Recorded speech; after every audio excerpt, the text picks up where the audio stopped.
을 위한 국제 컨퍼런스에 참석해 주신 모든 여러분들께 감사드립니다. 이번 행사는 동시에 온라인하고 이제 오프라인으로 진행됩니다. 그리고 현재 이제 저희 한국장애인연맹 유튜브로 이제 실시간 중계로 지금 현재 나가고 있습니다. 국민의례는 시간 관계상 생략하겠습니다. 안녕하십니까. 오늘 국제 컨퍼런스 진행을 맡은 한국장애인연맹 김은정 간사입니다.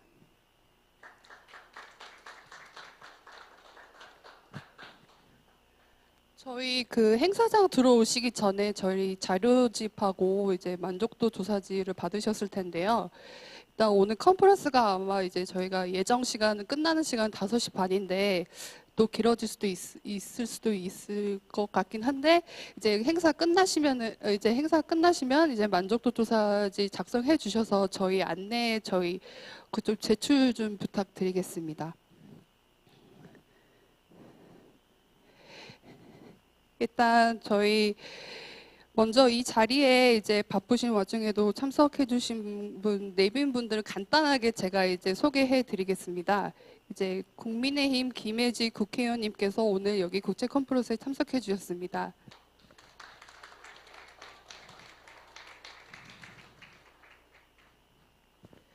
그리고 한국장애인 고용공단 고용개발원 김원환 원장님께서도 참석해 주셨습니다.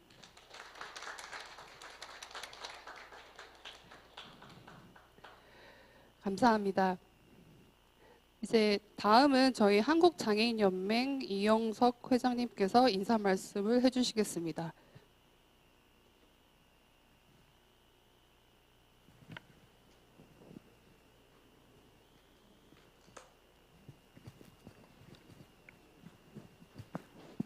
네, 반갑습니다. 한국 DPI 이영석입니다.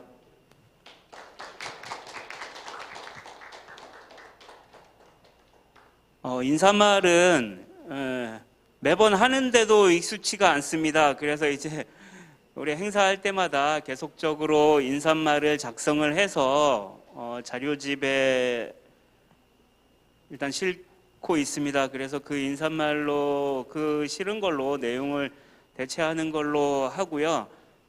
오늘 저희들이 국제 컨퍼런스를 하면서 앞으로 이제 한국 DPI가 계속적으로 이제 국제 네트워크를 활용한 이런 국제 관계 사업들을 유엔 장애인 권리 협약을 중심으로 해서 계속적으로 하려고 하고 있습니다. 그런 움직임에 오늘 여기 함께 해주신 모든 분들 계속 지속적으로 같이 힘 실어주시고 함께 해주시면 너무 감사하겠고요.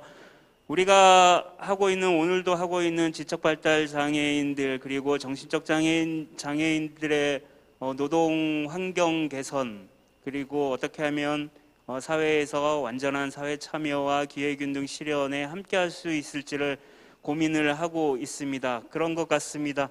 우리 장애인들의 이제 현실은 비장애인과 함께 인간적인 삶을 살 수 있도록 하는 게 이제 노동권이 가장 기본이 아닌가 싶습니다. 그 기본권인데도 불구하고 우리 장애인은 배제되고 차별되고 그리고 분리되어 왔던 게 사실이고 일을 하고 싶지만 현장의 환경이 안 좋아서 일할 수가 없는 그런 실정에 우리는 있었습니다. 변화하면서 많은 것이 나아지고는 있습니다. 그리고 우리 장애 영역 안에서도 특히 발달장애인 그리고 정신적 장애를 가지고 계신 분들의 사회 활동 그리고 노동이라는 것은 굉장히 어렵습니다. 그런 가운데서도 하나하나 만들어가는 과정이 있어서 더 나아질 것이라고 생각이 되어지고요. 아마 우리나라 정부도 여기에 맡은 제도나 이런 것들이 만들어지면서 조금 더 강화하고 조금 더 이제 지원하는데 원활하게 바뀌고 있다라는 것을 말씀을 드리고 싶습니다. 앞으로 오늘 이 컨퍼런스가 정말 새롭게 시작하고 한 단계 한 단계를 만들어가는 그런 의미 있는 컨퍼런스가 됐으면 좋겠고요. 오늘 바쁘신 와중에도 매번 저희에게 힘 실어주시는 김혜지 의원님께 너무 감사를 드립니다. 그리고 오늘 공동 주최를 해주시는 우리 한국장애인고용공단 고용개발원의 원장님을 비롯한 모든 분들께 너무 감사하다는 말씀을 드리겠습니다. 오늘 아무쪼록 저희들이 준비한 모든 것들을 이 자리에서 다 쏟아내겠습니다. 좋은 시간 됐으면 좋겠습니다. 고맙습니다.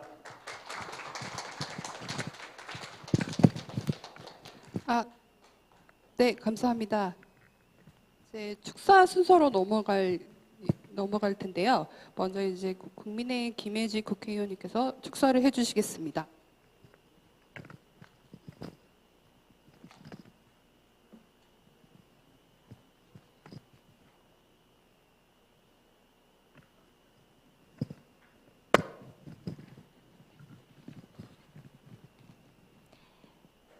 여러분 안녕하십니까? 반갑습니다. 국민의힘 김예지입니다.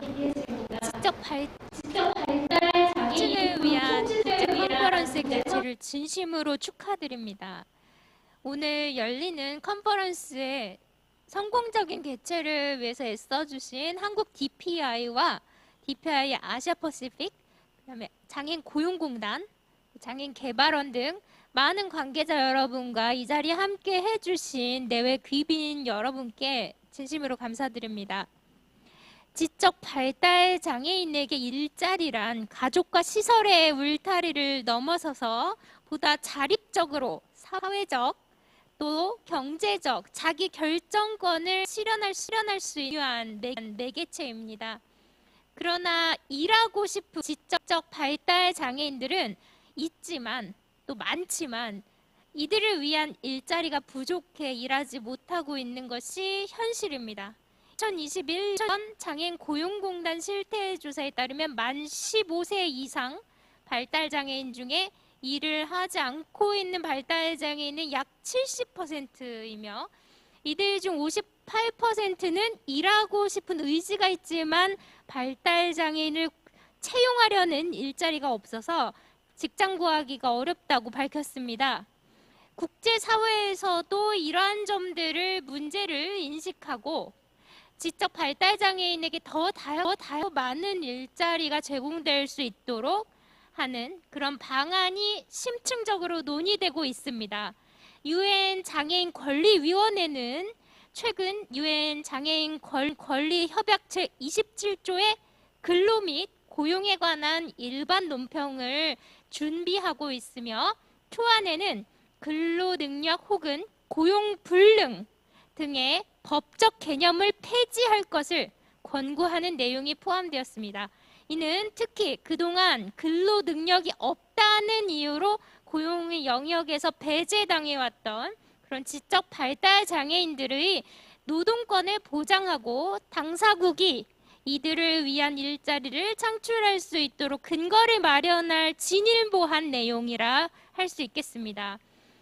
이러한 상황에서 열리는 오늘의 컨퍼런스는 지적 발달장애인의 고용 촉진을 위한 국제적 연대를 강화하고 전 세계가 약속한 국제 기준에 부합하는 지적 발달장애인의 고용 방안을 모색하는 소중한 자리입니다. 아무쪼록 이 자리를 통해서 지적 발달 장애인의 노동권이 온전히 보장될 수 있도록 실효성 있는 방안이 마련되기를 기대합니다. 저 또한 장애인 당사자이자 국회의원으로서 지적 발달 장애인의 고용이 다양한 부분으로 확대될 수 있도록 입법적 방안을 강구하고 국회에서 최선을 다해서 노력하겠습니다. 끝으로 오늘의 컨퍼런스를 준비해 주신 모든 분들께 다시 한번 감사드리며 여러분의 건승을 기원하겠습니다. 감사합니다.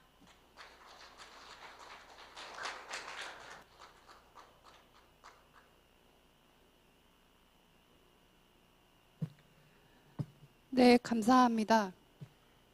다음은 한국장애인고용공단 김언아 원장님께서 이제 축사 말씀 전달해 주시겠습니다.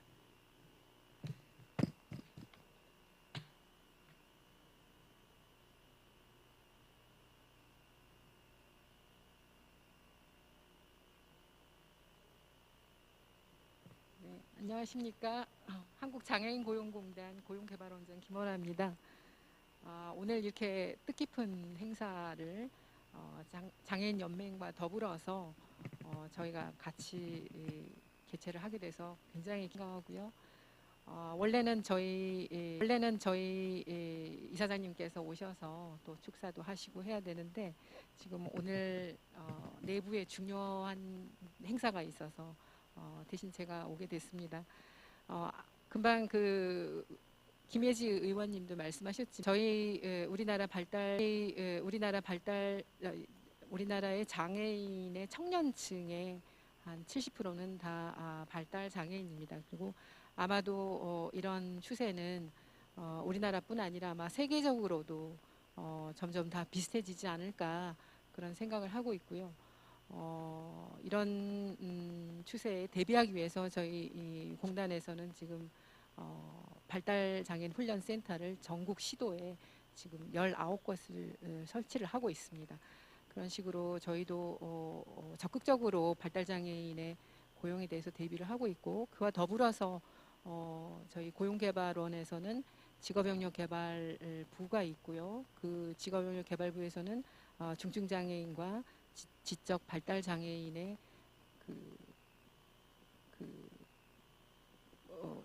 그런 알맞은 직업을 개발하기 위해서 저희가 사업들을 지금 진행을 하고 있습니다. 그래서 아마 오늘 직업영역개발부장님이신 유은경 부장님께서 그 사례들을 이제 잘 발표를 해주실 거고요. 더불어서 태국과 라오스에서 오신 분들의 또 저희가 잘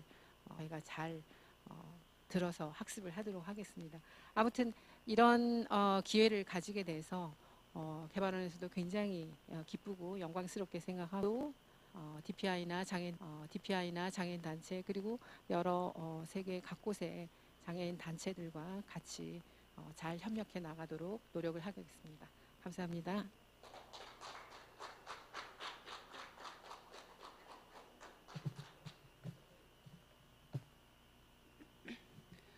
네. 감사합니다. 마지막으로는 국민의힘 이종성 위원님께서 이제 영상으로 국제 컨퍼런스 축사 영상을 보내주셨습니다. 여러분 안녕하십니까? 반갑습니다. 국민의힘 이종성 국회의원입니다. 지적 발달장애인 고용 촉진을 위한 국제 컨퍼런스 개최를 진심으로 축하드립니다. 그리고 이렇게 뜻깊은 컨퍼런스 개최를 위해 애써주신 한국장애인연맹 이영석 대표님과 관계자 여러분들의 노고에 진심으로 감사를 드립니다. 아울러 장애인 고용 촉진을 위한 소중한 자료들을 준비해 주시고 발표를 위해 멀리 한국까지 방문해 주신 다이스케 미야모토 DPI 아시아 태평양의 프로젝트 코디네이터를 비롯한 국내의 전문가 여러분께도 감사의 말씀을 전합니다. 소리가 지금 지적 발달 장애인 고용 분야의 아시아권 전문가들이 한 자리에 모여 관련 정책과 제도를 비교하고 장단점과 상황을 공유함으로써 서로의 발전 방안을 모색해보는 것은 큰 의미가 있다고 생각합니다. 특히 각 나라들의 성공과 실패 사례, 또 문제 상황 및 해결 방안 등의 정보는 각 국가의 대안 마련과 제도 개선에 귀감이 될 수 있을 것이라 기대합니다. 장애인에게 일자리는 복지를 뛰어넘어 주거, 문화, 참여 등 장애인의 삶 전반을 아우르는 중요한 역할을 합니다. 국내뿐만 아니라 세계적으로도 지적 발달 장애인들의 취업 욕구와 지역사회 진출이 늘어남에 따라 이를 체계적으로 지원할 수 있는 정책과 제도 마련의 필요성이 증대되고 있습니다. 이에 오늘 컨퍼런스를 통해 많은 정보가 교류되고 정책에 반영됨으로써 지적 발달 장애인이 지역사회에서 지속 가능한 경제활동 및 안정적 소득이 보장될 수 있는 계기가 되기를 진심으로 기원합니다. 오늘 컨퍼런스를 통해 논의된 정보들이 보다 가치 있게 활용될 수 있도록 저 또한 제도 개선 및 정책 마련에 앞장서도록 하겠습니다. 다시 한번 오늘 컨퍼런스에 참석해 주신 모든 분들께 감사드리며 여러분들의 가정에 건강과 행복이 함께.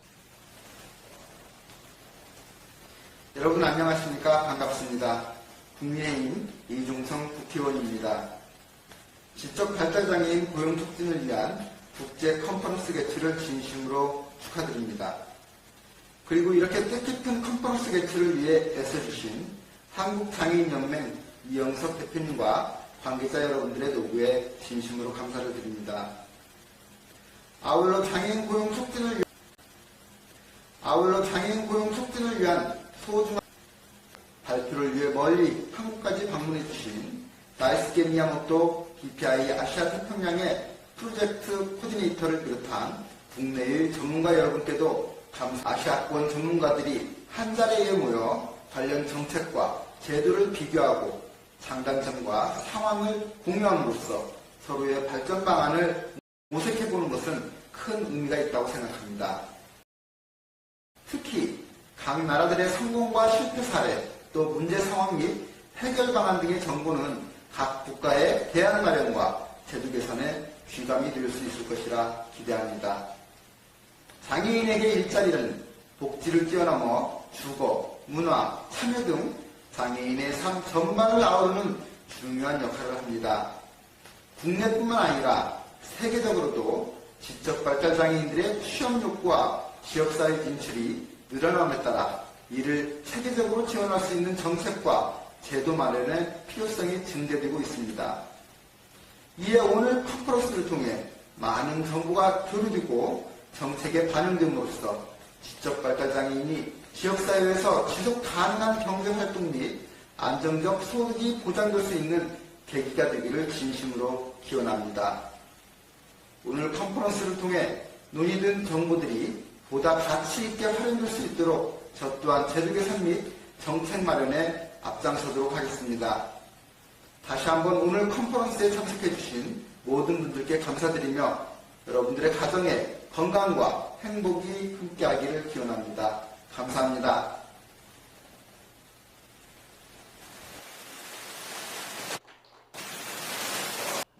네, 감사합니다. 이제 그 좌장이랑 오늘 그 국제 컨퍼런스 맡아주신 좌장님과 이제 스피커분들을 소개해 드릴 텐데요. 먼저 이번 컨퍼런스 좌장을 맡아주신 전정식 한국장애인연맹 정책위원장님이십니다.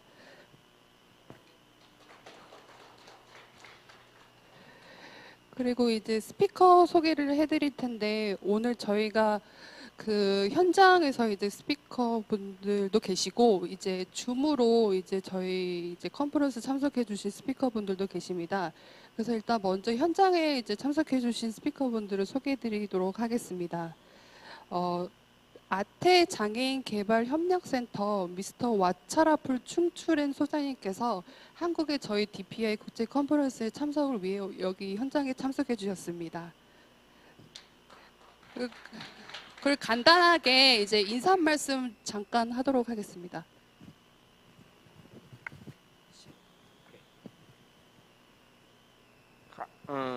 안녕하세요.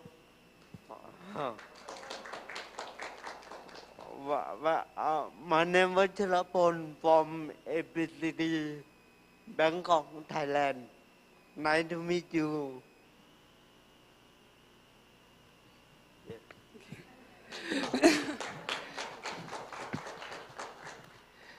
그리고 미스 포몰리 시뉴아넨 그 라오스 그 지적 장애 유닛 어소시에이션 회장님께서도 같이 이제 참석해 주셨습니다. 인사 말씀 간단하게 부탁드리겠습니다. Good afternoon, ladies and gentlemen. My name is Phamali. I come from Laos. I'm working for the Intellectual Disability Association. Thank you. Nice to meet you. 네, 그리고 오늘 그 한국장애인고용공단 고용개발원 직업영역개발구 유은경 부장님께서도 참석해 주셨습니다. 네, 안녕하십니까. 한국장애인고용공단 고용개발원 직업영역개발부의 윤경 부장이라고 합니다. 저희 한국의 발달장애인 직업영역 개발 사례에 대해서 이따가 제가 이제 발표를 해드리겠습니다. 이따 다시 뵙겠습니다. 만나 반갑습니다. 네, 그리고 마지막으로 V드림 오진영 고문님께서도 참석해 주셨습니다. 네, 안녕하십니까. 저는 고용 촉진을 위해서는 중요한 파트너가 기업이라고 생각합니다. 그래서 기업 관점에서 이런 고용 촉진이 어떻게 이루어질지에 대해서 이따가 한 말씀 드리도록 하겠습니다. 반갑습니다. 감사합니다. 저희가 한 10분 정도 저희가 이제 자리를 좀 세팅을 하고요. 그다음에 2시 10분부터 이제 죄송합니다. 제가 줌으로 이제 참석하시는 스피커를 소개를 안 드렸는데 저희 줌으로 이제 참석해 주시는 스피커가 이제 아태 장애인 연맹 타이스케 미야모토 담당관님과 그다음에 호주의 잡소포 대표님이신 필 터커맨 님께서도 이제 저희 이제 첫 번째, 두 번째 순서로 이제 발표를 진행해 주실 예정입니다. 저희가 이제 지금 현재 2시인데요. 일단 저희가 좀 자리 먼저 좀 준비를 해두고 그 다음에 2시 10분부터 컨퍼런스를 시작하도록 하겠습니다. 그리고 저희 동시 통역기도 받으셨을 텐데 이제 1번이 한국어고 2번이 영어로 아마 진행되고 있고요.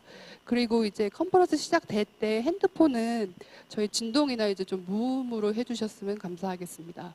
2시 10분에 뵙도록 하겠습니다. 감사합니다.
식이라고 합니다. 지금부터 일본, 태국, 라오스, 호주, 한국에서의 지적 발달 장애인의 고용과 관련된 소중한 경험들을 나누는 시간을 갖도록 하겠습니다. 먼저 일본의 다이스케 미야모토 씨의 발표를 먼저 들어보도록 하겠습니다. 부탁드리겠습니다.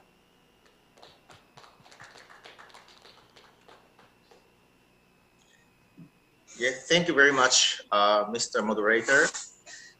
And good afternoon and 안녕하세요. 미야모토 다이스케 DPI Asia Pacific라고 합니다.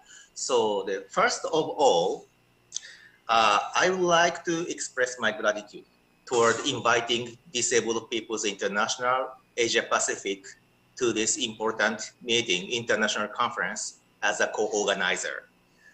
So, and also I would like to appreciate the strong initiatives and strong commitment of the parliamentarians in this topic. I believe so that they will be the driving force to promote the employment policies for persons with intellectual and developmental disabilities at national and international levels. And I congratulate, taking this opportunity, I would like to congratulate that Ms.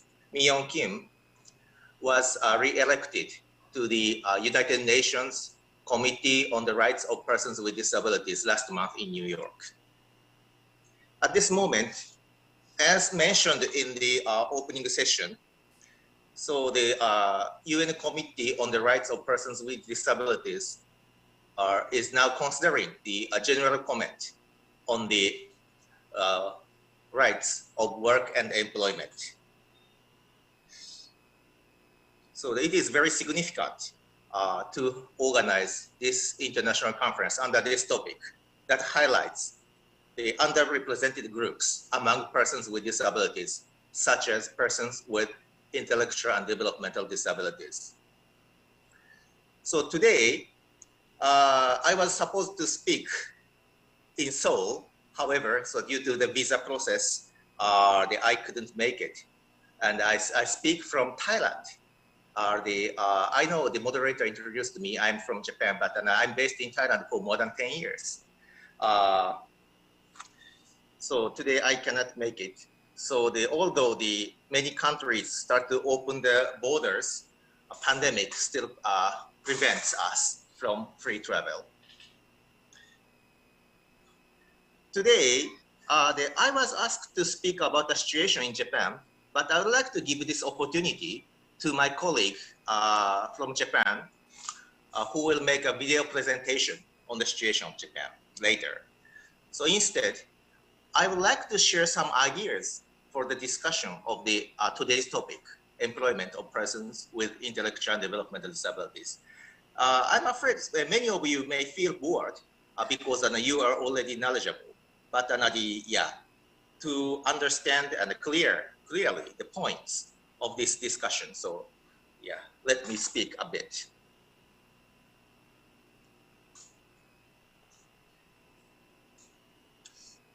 Okay. So it is me. Let me introduce myself first. I was involved in the disability movement since 1995. Before that, I was a personal assistant to persons with severe disabilities in the community. So I worked for Japan, DPA Japan for 15 years. And then I moved to Thailand to work for the ASEAN project to establish ASEAN Disability Forum. And I worked a bit as a special advisor to DPI Korea online basis. DPI Korea at that time, they hosted the regional conference to mark the end of the second decade of Asia Pacific. And I went to the South Africa for 7 years, and I came back to Thailand just before pandemic started and established a small company that is called DD Consulting Company Limited that promotes the disability and development worldwide and nationwide in Thailand as well. And I also serve as a regional liaison of the DPA Asia Pacific Regional Office here in Bangkok. So let's start with a simple idea of working. We cannot, when we talk about employment, economically, for example, we count the employees like a labor force, head count. How many workers are there? How many workers are working in this company? But when we look at individuals, we cannot separate labor force from individuals. And individuals should enjoy fundamental human rights. But when we talk about the employment of socially vulnerable population, like the persons with intellectual and developmental disabilities, many tend to forget this viewpoint. So we often ignore the fact everybody has 24 hours a day.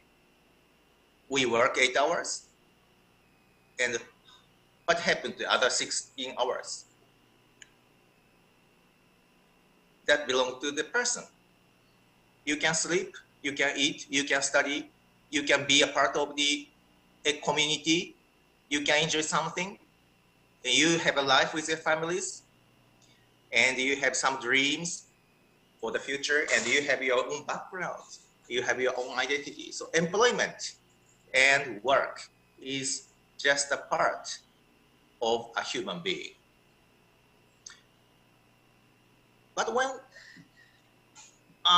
it comes to the employment of persons with intellectual disabilities, you have heard of many news around the world that persons with intellectual and developmental disabilities are abused and exploited in the workplaces. Being part of a community background, sleep, eat, study, enjoy, such aspects are denied by employers, by vicious employers. And persons are forced to work, physically abused, sexually exploited, not paid, not covered by Social Security, cheated, and forced to work at an unsafe environment, and many others. You have seen, you may remember the news that was reported worldwide around 10 years ago in Korea, like the salt farms in Xin'an County. Not only Korea, every country experienced this kind of cases. So we must see what is employment and how employment should be.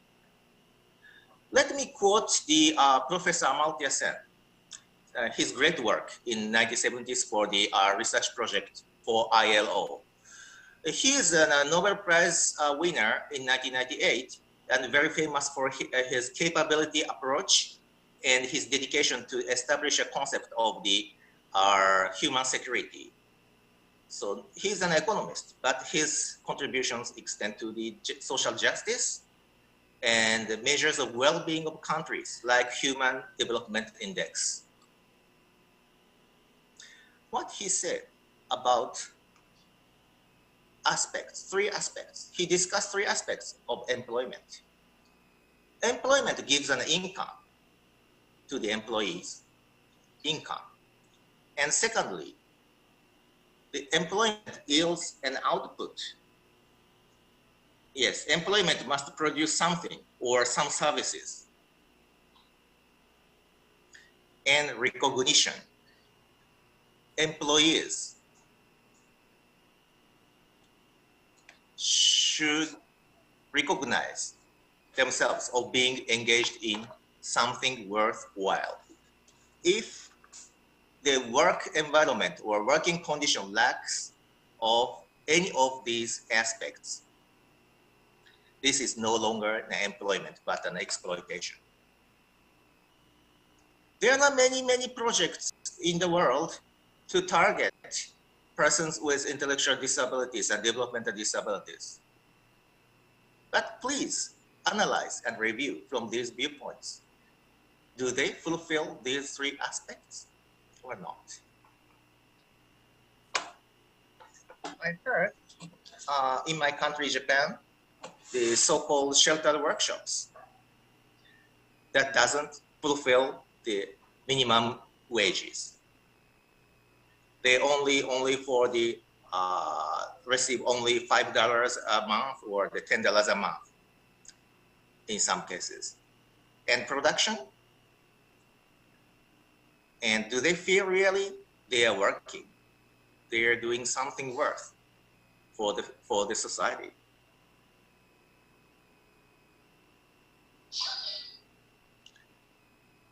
So let me highlight a recognition aspect. So in my understanding, this seminar targets employment in open labor market, as I see the organizers' the remarks. Typically, when we discuss mainstreaming into open labor market, we usually talk how the government supports persons with intellectual disabilities, like vocational rehabilitation or some other incentives to the companies, and the attitude of the business sector. Do they willing to employ a person with intellectual disabilities, or do they meet a quota? So such issues are the topics. Yes, of course they are necessary, but as I said, this is not the matter of the labor force of a person with intellectual disabilities. This is a matter of the labor rights and the rights of the person with intellectual and developmental disabilities. So people should come first. People first. We need to think. So that is why the empowerment activity is quite important. So in my presentation, empowerment means a peer support and get united by themselves and gain assertiveness and design life and the future for themselves and awareness of human rights. So when we talk about employment of persons with disabilities, vocational rehabilitation tends to be centered. But people must be centered. So empowerment plays a key part, although this doesn't link to the employment or job skills itself, but it plays a key part to achieve a better life through employment. And this is to avoid an exploitation. My colleague, Mr. Mitsuoka, will touch this aspect on the video presentation later, introduce the case of Japan, especially the activities of an independent living center in Hachioji, Tokyo. So the UNCRPD Committee on the Rights of Persons with Disabilities currently works on the general comment on the right to work and employment. So general comment, as you may know, general comment is not legally binding, but it gives the authoritative guidance about the provision of the CRPD to help state parties to fulfill their obligations. Many governments tend to ignore this general comment, but I hope the politicians should push the government to look at the statement in this general comment and check if the governmental policies is in line with this general comment. So now currently, there are many comments for the draft general comment. And there are many comments and inputs. Some of them show concerns to the employment of persons with intellectual disabilities. I would like to introduce some of them.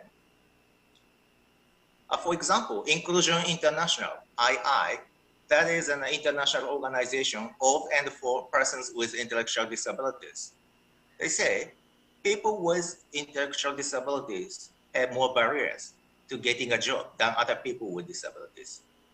And the draft general comment lacks this viewpoint. Governments that read it, especially draft general comment, might think that if they make small changes to sheltered workshops, like paying people more, that means they do not have to close, they don't have to close sheltered workshops. Yeah, how we think about sheltered workshops. So that is another challenge. And the quota system do not work for people with intellectual disabilities. So international disability community strongly demands the inclusive working settings, not segregated ones, like they consider sheltered workshop to be closed. And the DPI Japan also submitted a comment, and state parties must take measures to transform employment in the open labor market into an inclusive working environment. And IDA, International Disability Alliance, said persons with intellectual disabilities tend to be overrepresented in the informal sector compared to others, given their higher exclusion from inclusive educational opportunities and lower levels of qualifications. Yes, the persons with these intellectual disabilities are excluded in the education system, so that that makes quite difficult for them to join the open labor market. This is an IDA's statement.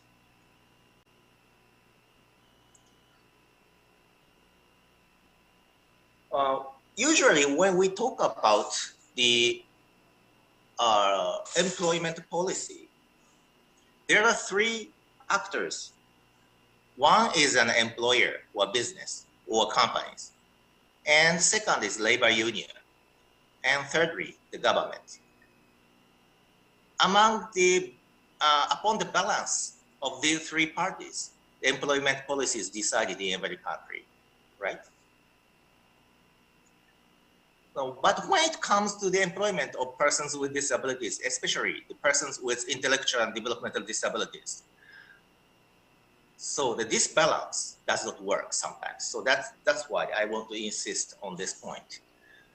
Firstly, let me talk about the employers.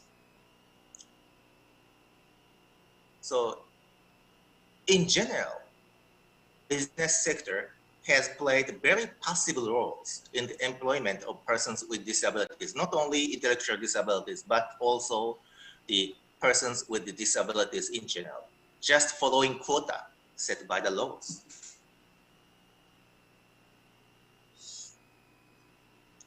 But recently, the business sector is expected to be a major actor for social development, like the CSR concept. CSR responsibility, corporate social responsibility, does not mean just charity. So companies must be more responsible to the society. And active role is expected in SDGs as well. When it comes to the employment of persons with intellectual disabilities, what should we do? What can business do? This is not just for the giant companies like Samsung, LG, but small and medium enterprises also should take part. And not just filling the seat of quota. They must bring their own innovative ideas and investment for job creation in inclusive settings. So recently, at the international level, so like UNSCAP, the terminology of inclusive business is often used. although there is no clear definition yet on the term is often used. In this presentation, I would like to highlight an inclusive business from the viewpoint of employment. So there are many discussions about the inclusive business, but I think the inclusive business may imply maintaining non-discrimination and respect for diversity in workplaces and in employment policies of the company. And the promotion of workplace where persons with and without disabilities work together. So it should not be, it does not mean the providing the segregated place for workers only for workers with disabilities in a company. No.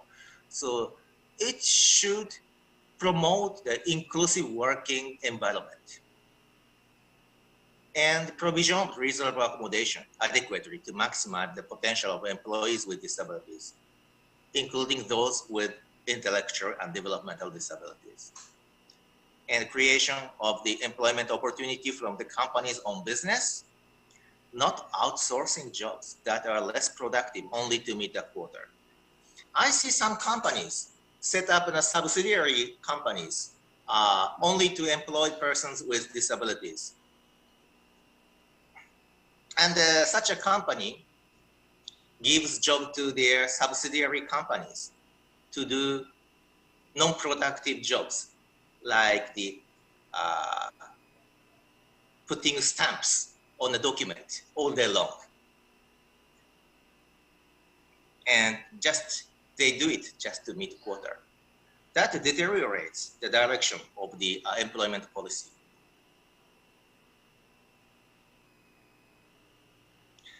My colleague, my friend from Thailand today, so from APCD, Asia Pacific Development Center on Disability, Mr. Wachalapong, will talk about their good practice in Thailand. I'm also very impressed with their activities.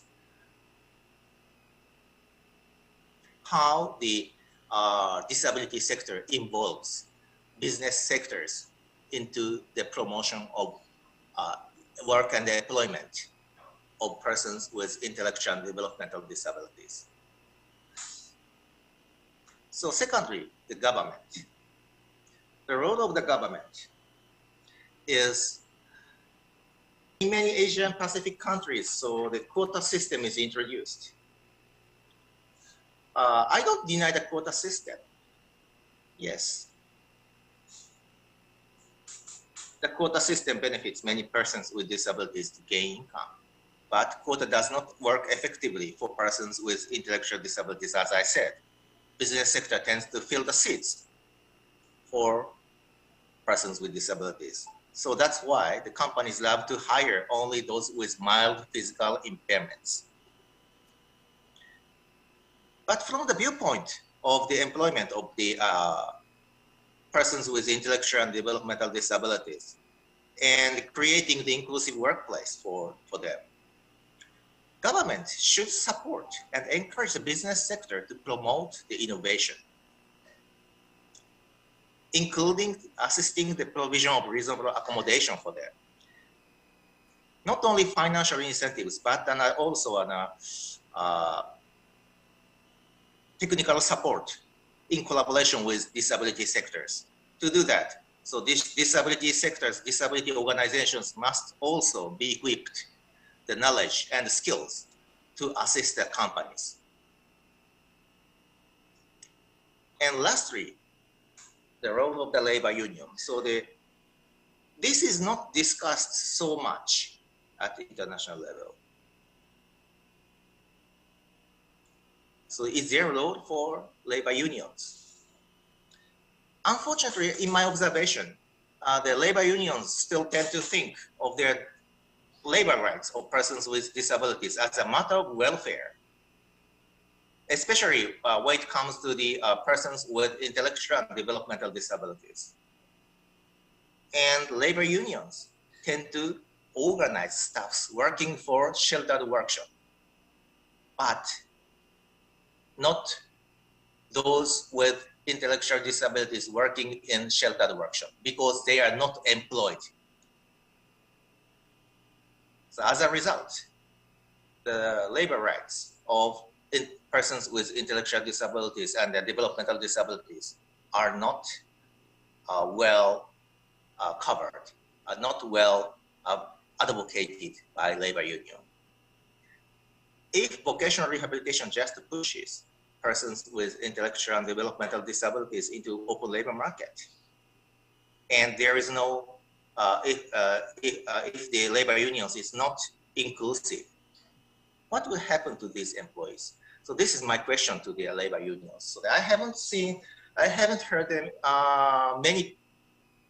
not so many cases that labor unions works for the labor rights of persons with intellectual and developmental disabilities. If you have any information, so there, I would like to hear that.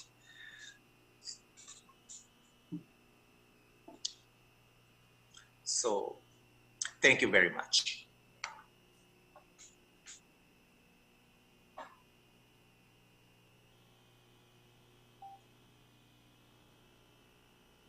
미야모토 쌤 감사드립니다. 의무 고용이나 할당 고용이나 또는 분리 고용을 넘어서서 그 통합된 근로 환경에서 장애인들이 정당한 편의 제공을 받으면서 장애인과 비장애인이 함께 일하는 그러한 지적 발달 장애인의 고용이 이루어졌으면 좋겠다. 그리고 그걸 위해서 기업, 정부, 장애인 기관, 노동조합 모두의 상호 협력이 필요하겠다라는 말씀을 해주셨습니다. 소중한 말씀 감사드립니다. 그 다음에 우리 호주의 필 투커만 선생님의 말씀을 들어보는 시간을 갖도록 하겠습니다. 부탁드리겠습니다.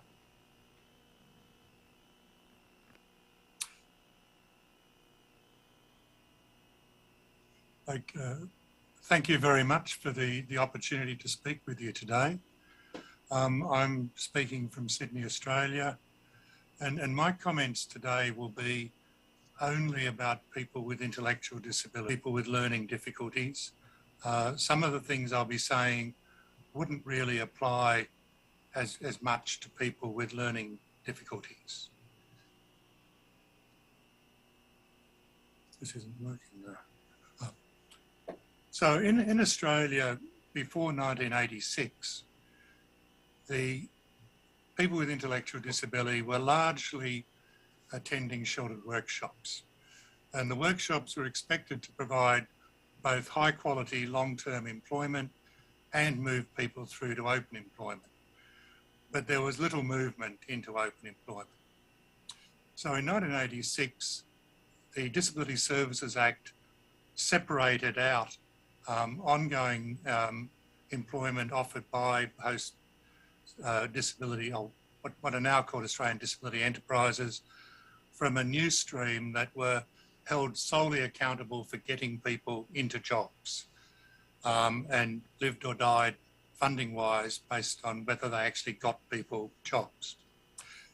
We've introduced a comprehensive data collection in Australia, so for every service in Australia, there's data on what their outcome rates are by type of disability. For everyone who comes into a service, how likely are they to get a job? In addition to that, they've introduced quite significant consequences for services that don't get people into jobs. So for example, at the beginning of the 2013 contract, half of all the services in Australia lost their contracts if their performance was below average. People with an intellectual disability only make up a proportion of the DES program, quite a small proportion, less than 10%. There's a whole range of different types of disability catered for, and there are two types of services. There's rehab services called DMS, or disability maintenance support, and there's employment support services that provide both the placement into open employment and ongoing support for the life of the job. It's people with intellectual disability tend to be in largely in the employment support services. As of the 30th of June this year, the DES program had 9,411 people with an intellectual disability funded in it for services to be looking for jobs or maintaining people in jobs. And at that point in time, there were 5,164 people with an intellectual disability employed. And we're only talking jobs in the regular labour market. Job support is one of the largest services for people with intellectual disability in Australia. We specialise in people with an IQ of 60 or less, so the more moderate rather than mild end of the range of people with intellectual disability. We currently, as of June 30, support 783 people in jobs. Average person works 18 hours a week, earns $400 odd a week, and has been in their job for 9.1 years. Those figures are a little bit distorted by COVID. People working in offices have tended to only go back part-time, and as everyone returns to the office, the person with intellectual disabilities hours increase. So the normal hours are a little bit higher, more like 20, 21, and the wages are normally a little bit higher. Similarly, the tenure is actually normally a bit lower. During COVID, we've placed less people into jobs over the last couple of years, although that's now returning to normal. So because there are less new placements, the average tenure is 9 years. Typically, it's more like 8 years. It's useful to look at the performance of the services, and I'm quoting these figures not to suggest that job support is wonderful. It's more to demonstrate that it is possible to achieve better than the average, and that there's a wide range in performance in the Australian DES services for people with intellectual disability. So 92% of the people with an intellectual disability that come into job support get a job, and 91% of those jobs are 15 hours a week or more. For other people with a moderate intellectual disability, on average in services across Australia, only 58% get jobs, and for all intellectual disability, 53%. And then 50% roughly of people work 15 hours a week or more. Looking at then do the jobs last, 81% of job support placements are still there in their job 6 months later. But generally for other services for people with moderate intellectual disability, it's only 45%, and for all disability all intellectual disability, about 53%. So looking at the final column here, which says of everyone who came into the program and got funded in a given service, how likely are they to have got a job and have that job to have lasted 6 months or more? The answer for job support is 76%. The answer for other services is 26 to 28%. Now, again, I'm not quoting those figures to say job support's wonderful. I'm quoting them to show that there's a wide range of performance. And I mentioned earlier that the government has been very strict in defunding services that were underperforming. So it's very clear that despite consequences for poor performance, despite setting up services that are solely geared to getting people in jobs and keeping them those jobs, it's insufficient. A lot of services have set up that are trying to do the right thing, but in job support's view, don't have enough information on what works. And I think both in Australia and internationally, the absence of information on what works is a critical deficiency that's holding back the employment of people with an intellectual disability. The report that I just quoted was a government report. It's available on our website, Job Support What Works, as is the other documents I'll refer to as I go through. The report found that job support was responsible for 72% of all the people with a moderate intellectual disability in Australia who got a job that was 15 hours a week or more. And again, I'm not saying that to say job support's wonderful. I'm saying it to say there's scope to share what works and to improve. The report credited job support's higher outcomes to our reliance on evidence-based practice. So recently, Job Support commissioned the Rehabilitation Research and Training Centre in Virginia in the US and the Centre for Disability Studies at the University of Sydney to conduct a worldwide literature review to identify any articles or studies over the last 50 years that included data that proved that if you did this, you'd get a better result than if you did something else. That sort of data is critical, in my view, if we're going to advance employment opportunities for people with intellectual disability.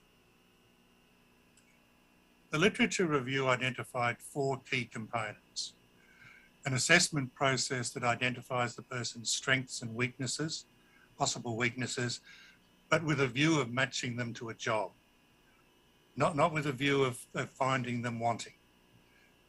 Job search and job customisation that creates a job built around the person's preferences and the person's strengths. Systematic on-the-job training using applied behaviour analysis. I'm talking about task analysis, prompting, positive reinforcement. It was the introduction of that training technology by people like Mark Gold and Lou Brown in the 1970s that first demonstrated people with quite significant intellectual disability could perform meaningful work, and ongoing support to ensure that the job continues to work well for both the person with an intellectual disability, term clients in Australia, and their employer. The transformational change, in our view, was a move away from teaching skills to prepare people. That is, it was a movement away from assessing people and finding what they didn't know and then trying to teach them that, to instead assessing what they could do and then building a job around what they could do. Teaching skills that the person with intellectual disability doesn't currently have as a preparation for work is very dangerous. It means that they risk failing at that, and in failing it, they increase their belief that this isn't something they can do. And it risks them being seen by others as not ready for employment. The literature review also reported that classroom instruction was an ineffective approach for people with an intellectual disability. Review found that work experience built around the 4 points that I mentioned earlier to ensure that it was a successful experience for someone with an intellectual disability was a useful way of convincing someone who lacked the confidence to go straight to a DES to have a go. The practices used by the best performing services need to be investigated, however. Whilst the literature was clear that those 4 steps were critical, that is, assessing what the person can do and their preferences, customising a job around what they can do, providing systematic on-the-job training to ensure they succeed, and ongoing support to ensure that as things change, the required training is provided to ensure continued success. They're clear. But what the problem is, the literature contains almost nothing on what the best approach to assessment is, what the best approach to job search is, what the best approach to job customisation is, or what the best approach to ongoing support is.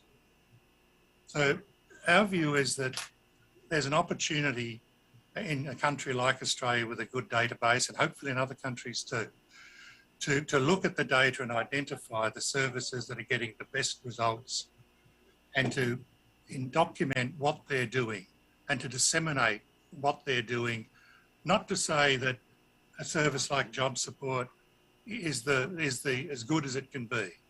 All job support is an example of a service that's doing better than average at the moment. So we're working with the University of Virginia and Sydney University to document what our current practices are in achieving employment for people with an intellectual disability, and to make a series of videos that illustrate key components. The following video is an early draft of the video we've produced on job customisation. These are going to be freely available, and the sole purpose in producing them is to share what we're doing that works, not to say it's the way, the truth and the light, just to share one approach that's currently working to assist others. Hopefully, we can do better than job support's currently achieving going forward. I'll just swap now to that video.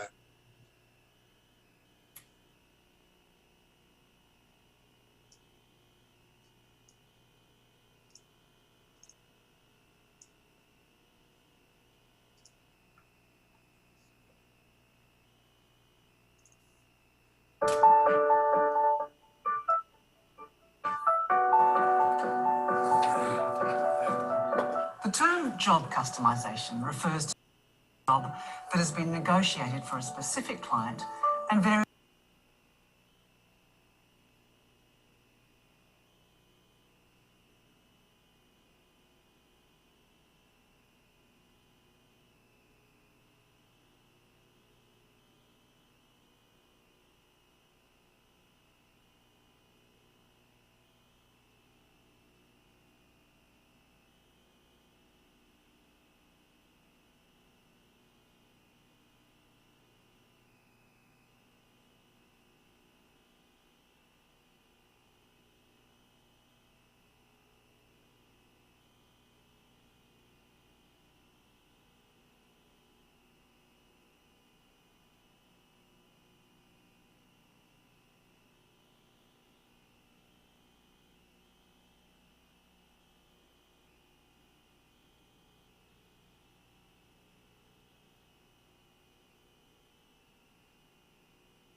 Mr. Phil, could you do not please mute the sound, please? We cannot hear the video.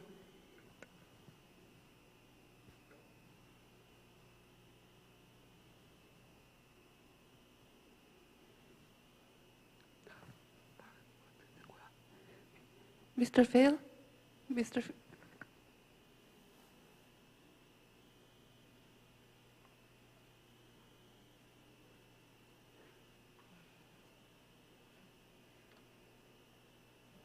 Need for the employer, whilst also matching the client's strengths and job preference. Systematic on-the-job instruction based on applied behaviour analysis theory, and ongoing support to meet the changing needs of clients and employers.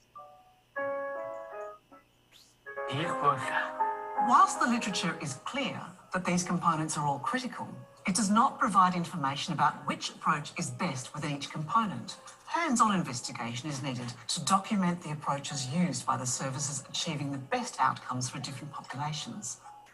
Australia has a world-class database that could be used to identify the best performing disability employment services by type of disability. One of the unique things we have in Australia is the DES database. It's probably world's best practice. And it means that in Australia we can identify the services that are getting the best outcomes for each type of disability. That gives us a unique opportunity to document what they do, to help other services, to help families, to help government departments, to replicate what's known to work. Check the full copy. In conjunction with the RRTC and CDS, Job Support is developing a series of videos to provide an overview of Job Support's approach to implementing each of the 4 key components. The videos are intended as an example of how the current practices used by services achieving good outcomes could be documented and disseminated. Each video will be complemented by a freely available manual that includes more detail. This video on job customization is a cut-down version developed specifically for the conference.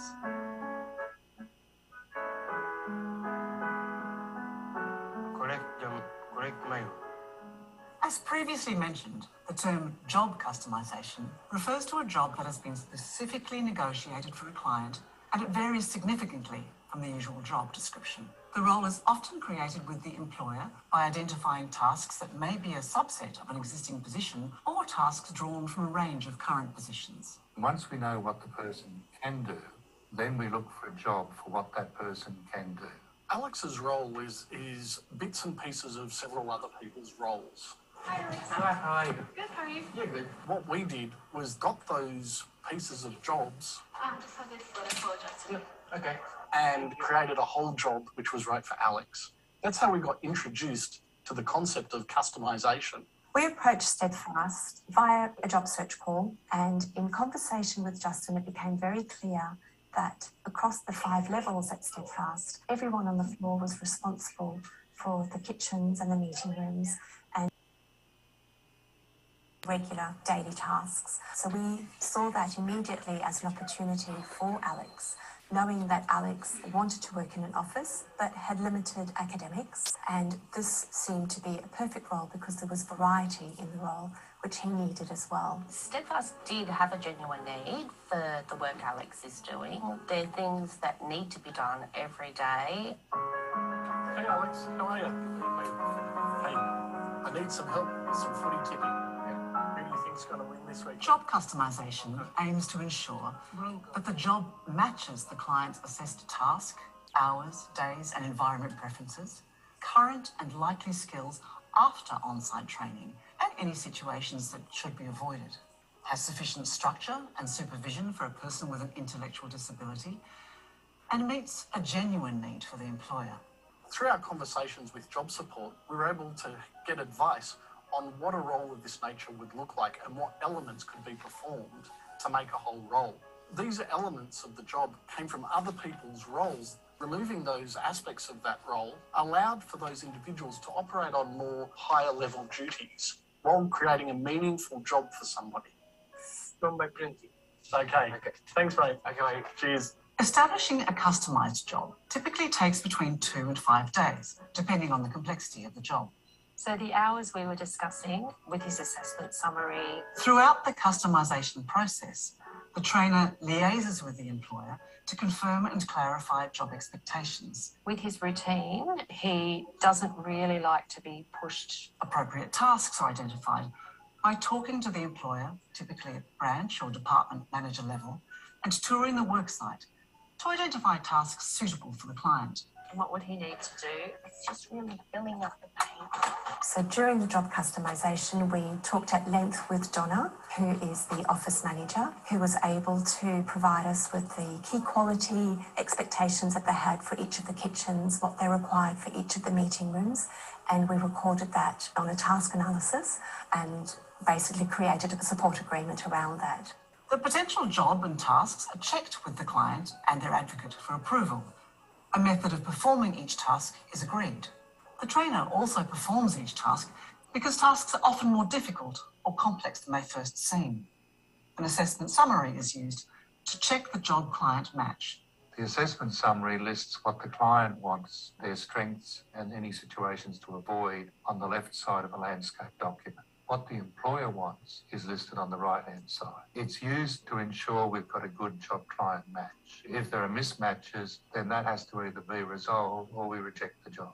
We knock back roughly 1 in 2 job offers because the match is terribly important. Getting the match right is one of the reasons the jobs last on average 7.7 years. The trainers actually did the roles first and timed it so we could schedule in how long it would take Alex to do each duty. The job customisation finalises in a in a support agreement. A support agreement is developed with the employer that documents the required tasks and sequencing, the rate and quality criteria for each task, the supervision that will be available post-training, worksite modifications, safety considerations, and the criteria for the award or supported wage. The support agreement was very easy to come up with. We met with job support to help construct the duties of this role. And it wasn't just the duties, it was what constituted success in those duties. The notion that if they train on the job and they reach the pre-agreed criteria that they're employed is sometimes termed a working interview. It's very safe for the employer and it's a great pathway in for clients. Our clients don't do job interviews because they don't do very well in job interviews. This is an entirely different approach for people with an intellectual disability. I personally have a son who is on the spectrum, so I fully understand that standard recruitment processes of submitting a CV, having an interview, aren't for everyone and they're fraught with bias. So the job support process actually creates a more even playing field and an opportunity to get a foot in the door and prove themselves. Hi, Abby. How's it going? A task analysis is developed for each task. The task analysis breaks tasks down into teachable steps, builds in any safety consideration, and reflects the agreed way of completing the task. Task analyses ensure that everyone, including trainers and supervisors, has consistent expectations. A task analysis is developed for every task that every client does. It means that everyone is teaching the client to do the task the same way. If we've got different trainers or trainers and supervisors that are telling the client different ways to do the job each time, it causes confusion. And one of the other benefits of teaching the client to do the job in a consistent set of steps is that you can build in any safety considerations. When the client's being asked to do the job differently by different people, it's one of the things we've found related to accidents.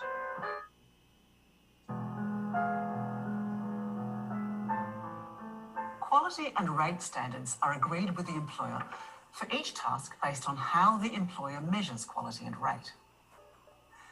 Both the quality and rate standards are quantified by observing co-workers and when the trainer performs the tasks themselves. Quality is typically measured using a subset of the steps in the task analysis. The rate criteria should reflect the minimum standard performance currently acceptable for co-workers.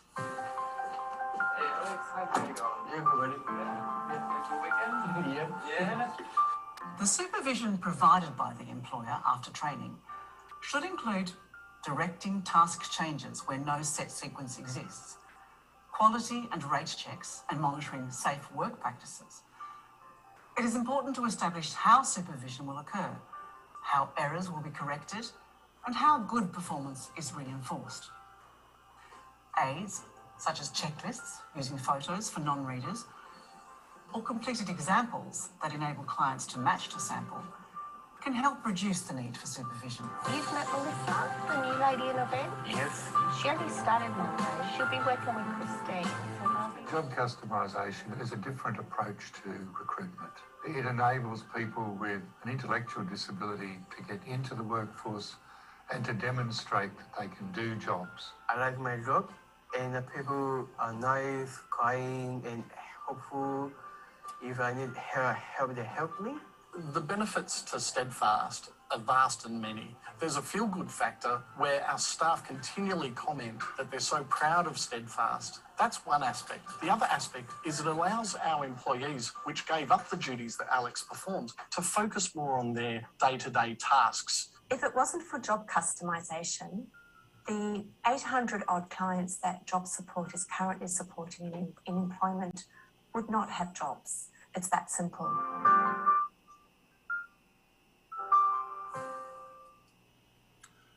Again, thank you for the opportunity to be with you today, and I hope those comments were useful. Thank you.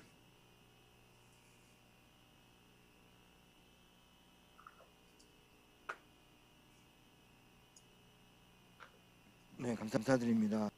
호주가 옛날에는 보호작업장 시절도 있었지만 이제는 그 통합 환경에서의 공개 고용 시장에서의 그 발달 장애인의 그 취업에 대한 고민을 많이 했고 그 일환으로 잡 서포트라고 하는 그 전략을 취했다는 얘기를 하고 있는 것 같아요. 그리고 이거를 위해서 그 직무 평가 그리고 작업 배치 그리고 그 일련의 과정에서 고용주 측과의 그 소통 과정 그리고 또 당사자와의 업무 만족도에 대한 어떤 그 계속된 이야기 그리고 무엇보다 그 당사자한테 맞춤형 형태로 일을 주는 잡 커스터마이제이션에 대해서도 말씀을 해주셨고 이 일련의 과정에 대한 가이드라든지 매뉴얼을 만드는 작업도 진행을 하고 있다는 얘기를 해주셨어요. 우리에게 많은 그 시사점을 전달하는 내용이었다라고 생각이 듭니다. 자 이제 세 번째로 우리 그 태국의 경험을 들어보도록 하겠습니다. 와차라풀 선생님 부탁드리겠습니다.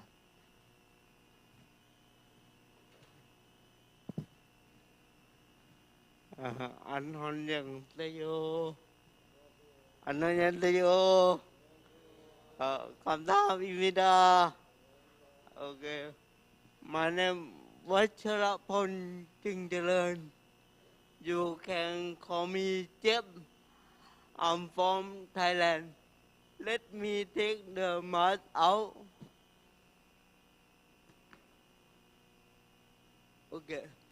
Today I would like to exchange with you for the another approach that we implement that about the employment of person with intellectual disability and developmental disability in Thailand.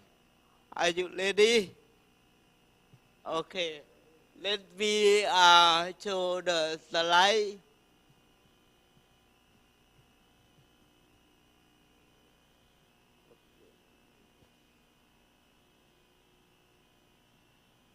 Okay. First of all, I would like to thank to Mr. Daisuke Miyamoto, DPIAP, for recommend ability to present this forum. Thank you very much. And I would like to thank to Mr. Lee Yong-suk, DPI Korea, that invite me to present and exchange about the practice for today. I cannot say that this is a good practice, but this is one of approach that we implement to disability inclusive business. First of all, I would like to share what is EPCD. EPCD is Regional Center on Disability Development in Asia Pacific, located in Bangkok, Thailand. We do networking collaboration, capacity building, information knowledge management, and this approach disability inclusive business.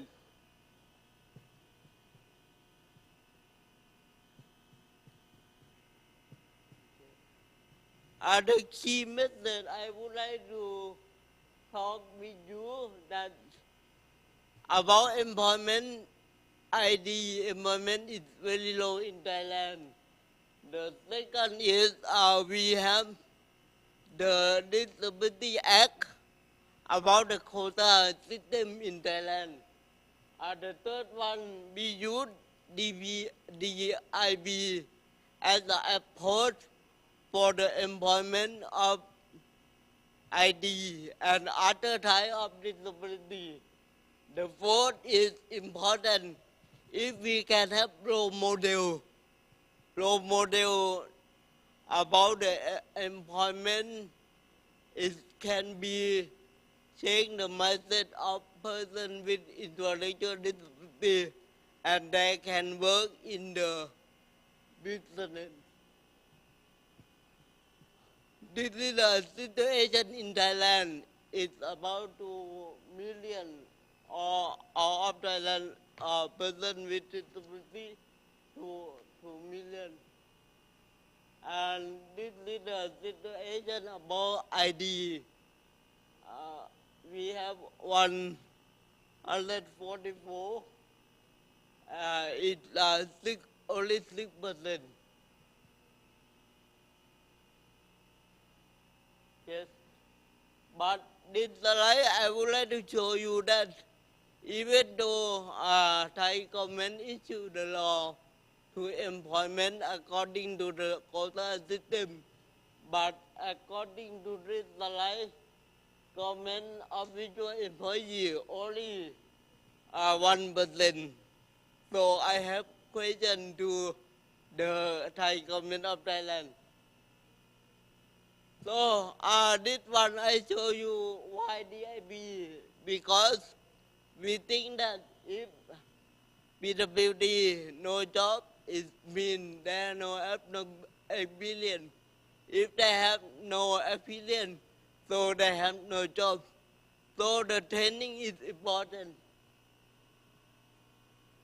This one I show the mindset of business, why they're not interested in employ person with disability. They have many issues, right? And this slide, I would like to show you this is an approach. I mentioned to you already, not the best practice, but it's another practice, another approach called DIB. It's a bit between PWD and employer. This slide shows the ultimate goal and win-win partnership about the stakeholder. DIB as the approach, but we can involve the stakeholder to implement this project. They gain the benefit from DIB, even though government, business sector, PWD, OPD, they have benefit from DIB. We believe that because the achievement of person with ID to get the job, right? But business, they will have the good employee with ID.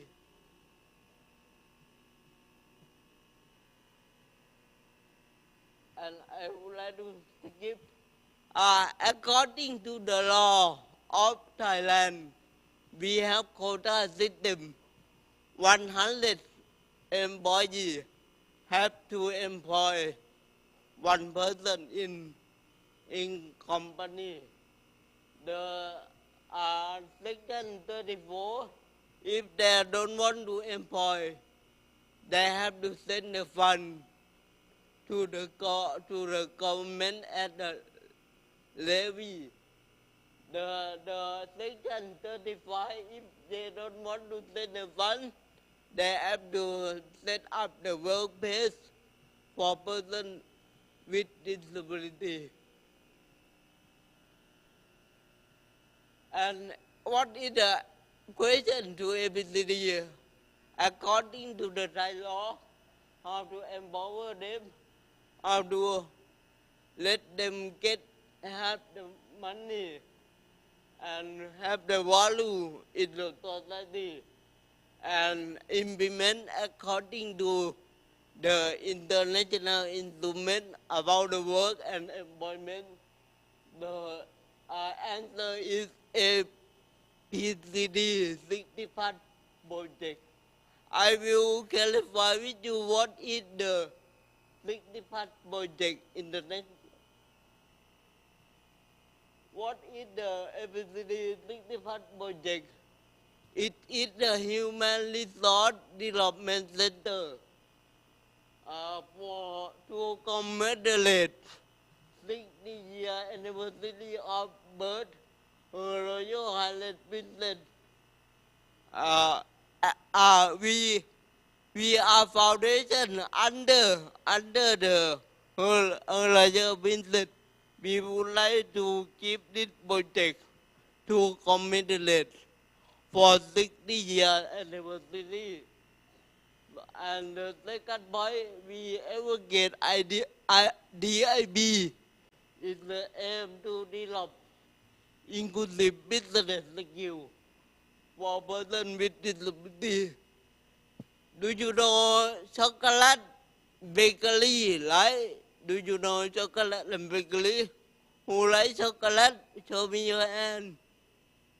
Chocolate. Yes, and who likes chocolate? Bakery. Show me your hand. Okay. At Episodic, a person with disability and other type of disability, including ID, can produce bakery and chocolate, and they can work together. I will show you. Did I show you that opening ceremony, the project? Her Royal Princess come to preside over the opening ceremony. This was the beginning to involve government, involve business, involve all of the stakeholders to implement the project. And this was the latest one. This one for bakery, this one for food, and hospital health fertility service. She come to open. I had business by to give the little come to open. Come to be like over Episodic kitchen by CB. I will talk about later. At the 5 minutes, Prime Minister, Mr. Prayut Chan-o-cha, Prime Minister of Thailand, come to open for the 61st bunch at the government house.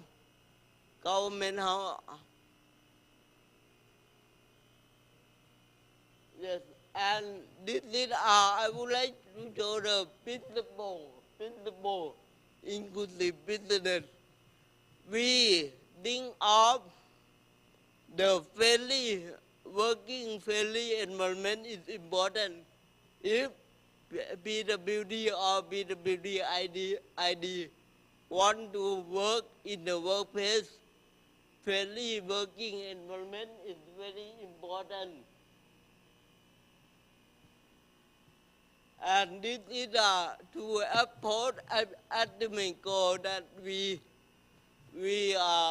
support that disability inclusive business to empower persons with disability and in community. And if their capacity to be enough, they can be owner of business.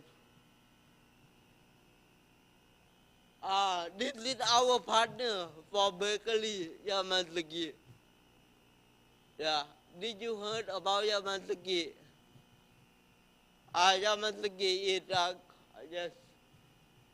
Yamasaki is a leading firm on the bakery in Japan and have the bun in Thailand, 80 bun in Thailand. So we try to cooperate with them to implement the DEP 61 project on the bakery. And this is our bakery shop. our bakery job. And for the Marlin chocolate, it's one of business partner, that they train person with disability and ID and other developmental disability to produce the chocolate. And CB Kitchen is a big company.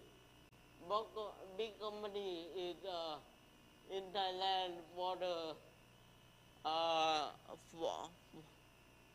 the convenience store and food, and just for the food that we cooperate with them. I would like to show the process of vocational training that including 80 days. And we have recruit and adjust the friendly environment and include the business sector.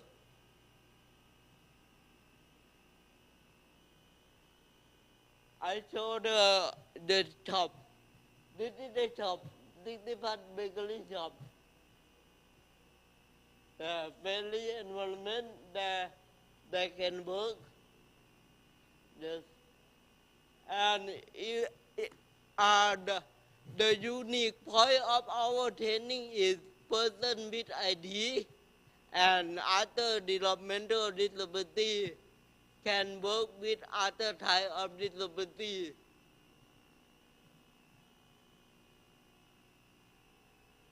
Yes. That they can work with blind and they can be a bandit. Yeah, I show you the friendly environment for them to work with. And this is at the government house that we call the on-the-job training, and we run business. Before, yes, and after, you will see the friendly working environment for them.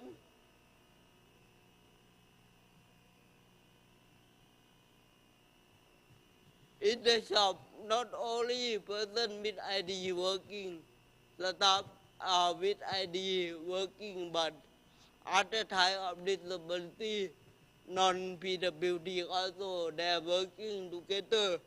This is the inclusive shop in inclusive. And our Prime Minister come to open, and this is and the right side is the Secretary General of SCAP. Yeah. The stakeholder involvement, CB Kitchen is a food service that we train them.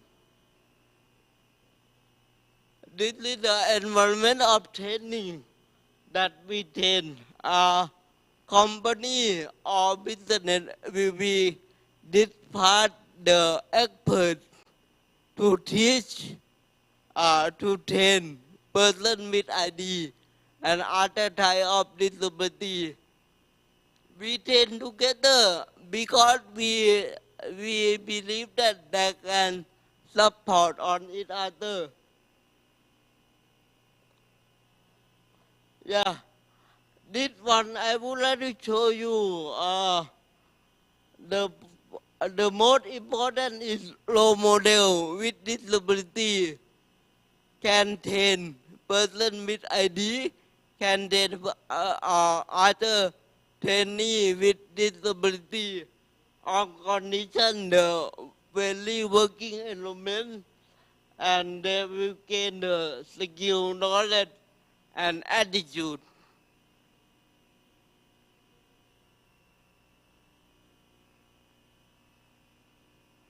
Okay, let me show you this slide. This slide is important.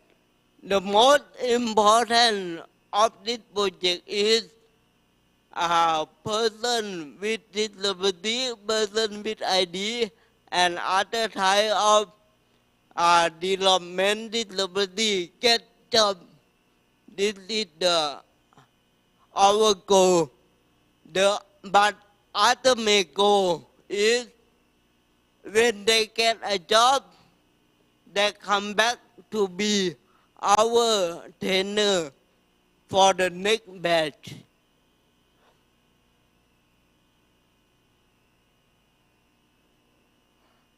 According to the 10 person with ID, the third analysis is important and use the virtual support video is important.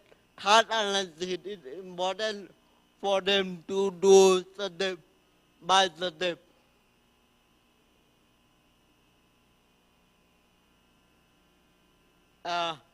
This one I mentioned also important supportive working environment.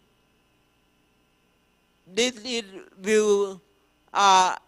will gain the confidence to attain with other type of disability. ID will gain confidence when they're comfortable. Even though they delay, but we have to be patient to support them.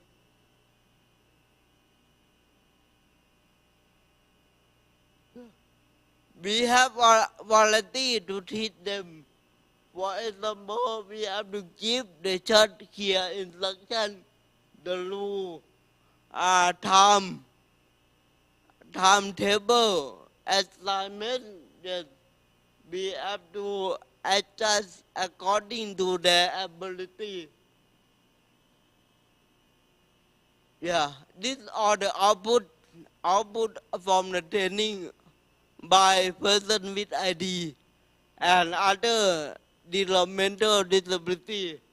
Just they can do, ID can do. The ID can do chocolate, bakery, everything, anything about hotel service. Yeah, they can do with their faith. Yeah.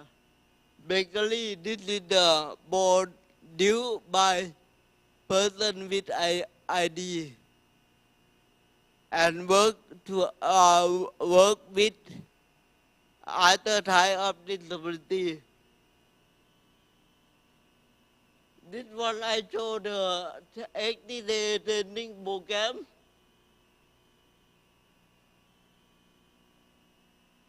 And this one I would like to percentage of 80-day training program. Person with ID can achieve the training and they get job. This is about the employment that person with ID and other type of disability get employment. Yes. I would like to show video, if possible, from the video, if possible. Can you support me? Can you check the YouTube?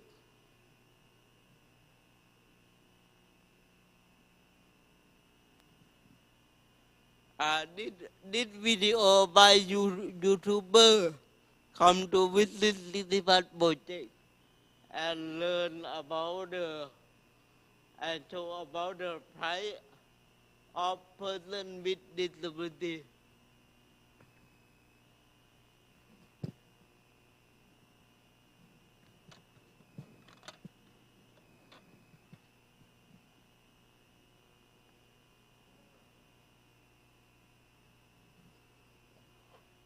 It's possible to show the video.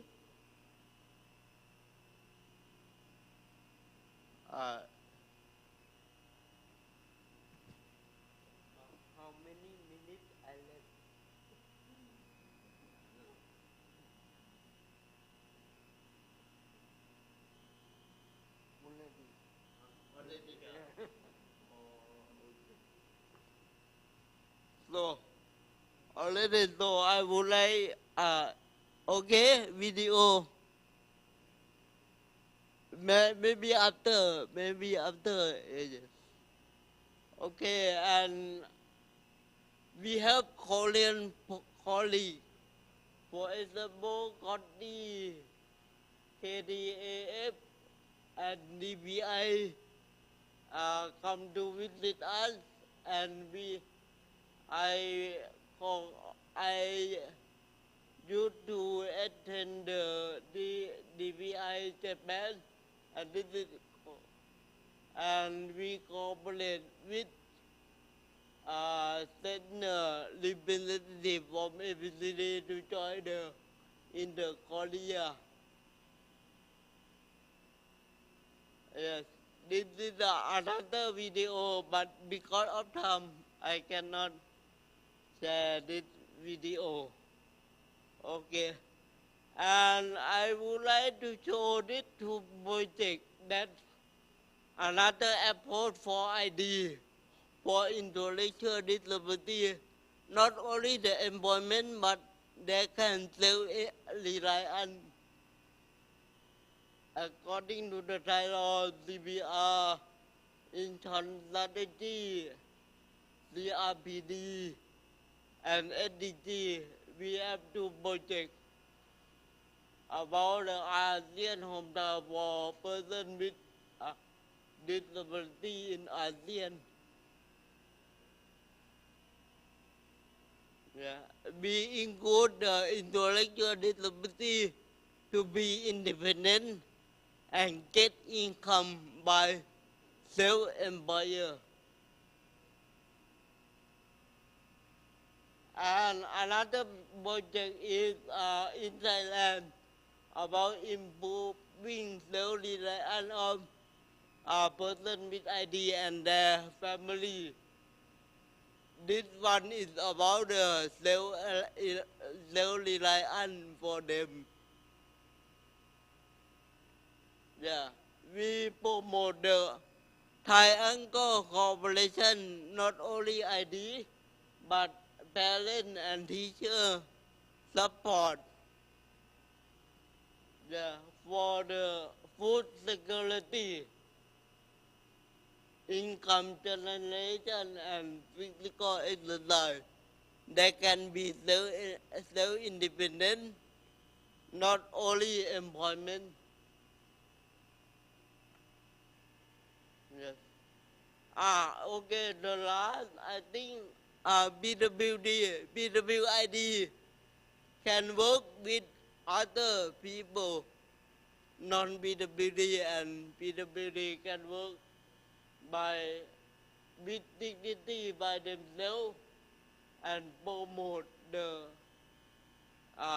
part of business. They can contribute in the business. They can contribute in the society. And stakeholder involvement is important for this project. If we can see that ABC attitude, A is mean attitude. Attitude is important to empower person with ID to get employment. B, believe in their potential. And C, commitment, effort to support them. Thank you very much. Thank you.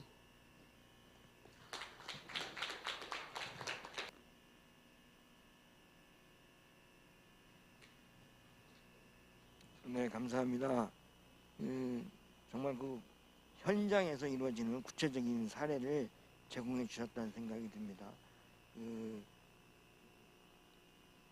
APCD의 노력, 그리고 이제 왕실에서의 지원, 그다음에 파트너가 되는 기업들과의 연계, 그리고 장애인 당사자를 훈련시키고 또 롤모델이 돼서 적극적으로 참여할 수 있는 어떤 모습들을 보여준 것 같고, 또 이제 노동적인 측면만이 아니고 다른 형태의 다양한 역할들의 가능성까지도 말씀해 주셨던 것 같아요. 귀한 내용들을 얘기해 주셔서 너무너무 감사드리고요. 그리고 이제 다음으로는 라오스의 경험을 들어보도록 하겠습니다. 우리 폰 말리 씨 부탁드리겠습니다.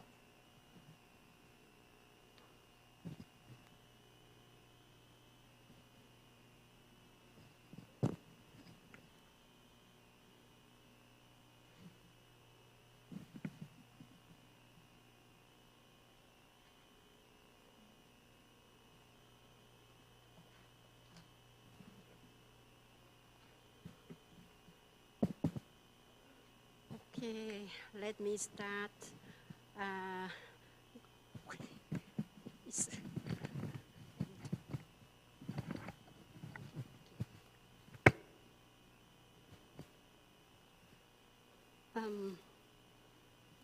Once again, good afternoon, ladies and gentlemen.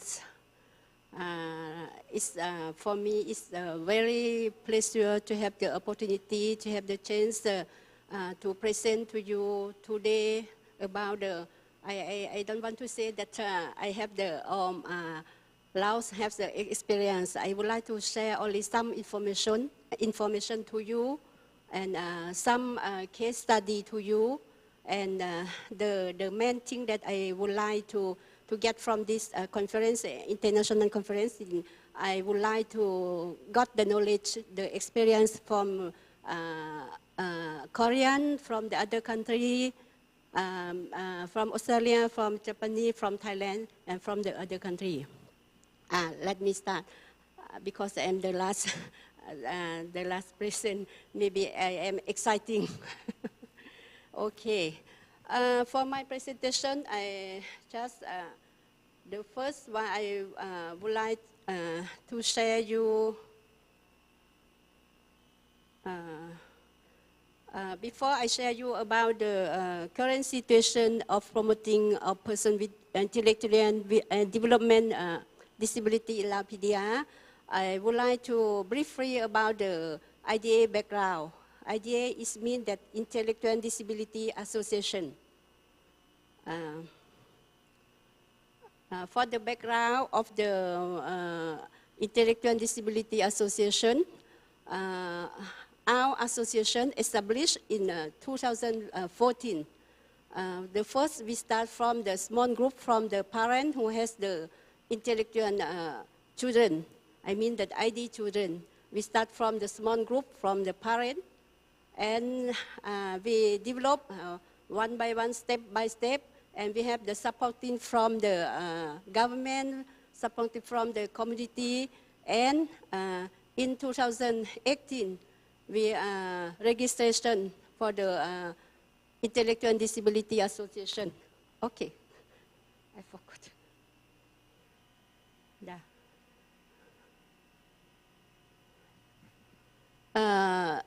For briefly about the objective or about the goal of our association, our Intellectual Disability Association, we established to promote capacity development and self-reliance of persons with intellectual disability in Laos. Because in Laos we has only one, now only one is my association. Because we try to develop, it's not so easy. And our association, I mean the intellectual disability, we provide rehabilitation, vocational training, employment promotion of persons with intellectual disability in Laos. And for the data of ID person, Laos has approximately 200,000 persons with intellectual disability. But for the intellectual disability in Laos, they have limited opportunity to access disability service, and also for the education, because it's quite hard to push them to the education, especially for the primary school. We cannot access to the education. It has some barrier, and they have limit about the rehabilitation. Even though we have our objective is provide rehabilitation, but they have limited opportunity to rehabilitation and other capacity development program. And the fourth one, parent and teacher and supporter advocate their right because person with ID in Laos cannot speak up for themselves. As I present the last few minutes that they cannot access to education, that's why they can speak by themselves. That's it, instead of the right, maybe parents can speak for them. That is our problem also. And they cannot join the mainstreaming school and other integrated school. That's I present to you. And our association provide them skill development to take care of themselves at home. Because when we would like to change some attitude, attitude in the society, in the community, in Laos is not so easy. That's why we set up the association. That's why association provide them skill development. Sometimes we can go directly to their home to tell them, to advise them. And the last one is, let me check. And for the ID, for the situation ID in Laos, parents play another role as a teacher for them. This is briefly about the intellectual disability in Laos. And then I would like to show you some key activity. Let me start. For our activities, the key activity for our association, the first we have 5 activities. The first one is a capacity development program, and the second one is vocational training. For this point, in our association or in ID in Laos, we have some project we call the livelihood for ID person. For this project, we implement to train them about how to cooking, how to cleaning, and how to make a bakery. But usually, and for this project is finished already. And the third one for ID person in Laos, I think is the many countries also they like very much about the sport. And the fourth one is for our key activity is gathering. And the last one is rehabilitation. That's our key activity. I mean that our key for our ID person. Wow.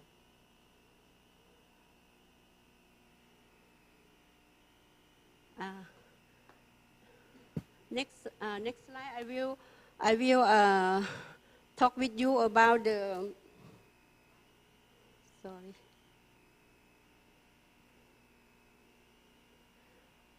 I will talk to you about the current situation on the disability law in Laos. According with Lao PDR now, Lao PDR ratified the UN Convention on the Rights of Persons with Disability in September 2009. Now Laos has submission report to CRPD committee and government and OPD. It means the OPD that is a networking of the disability people organization. In Laos we have minimum 11 OPD, 11 DPO, and we set up, we have the networking with you and DPO. We set up the OPD.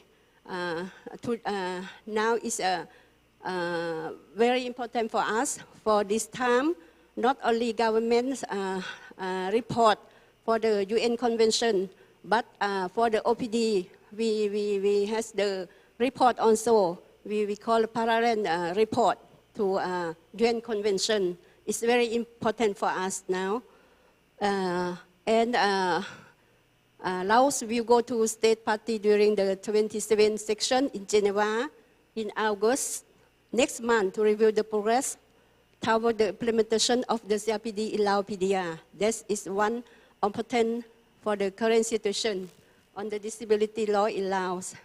And now, in Laos, we have already the law of person with disability in 2019 that define the right, protection, and development person with disability.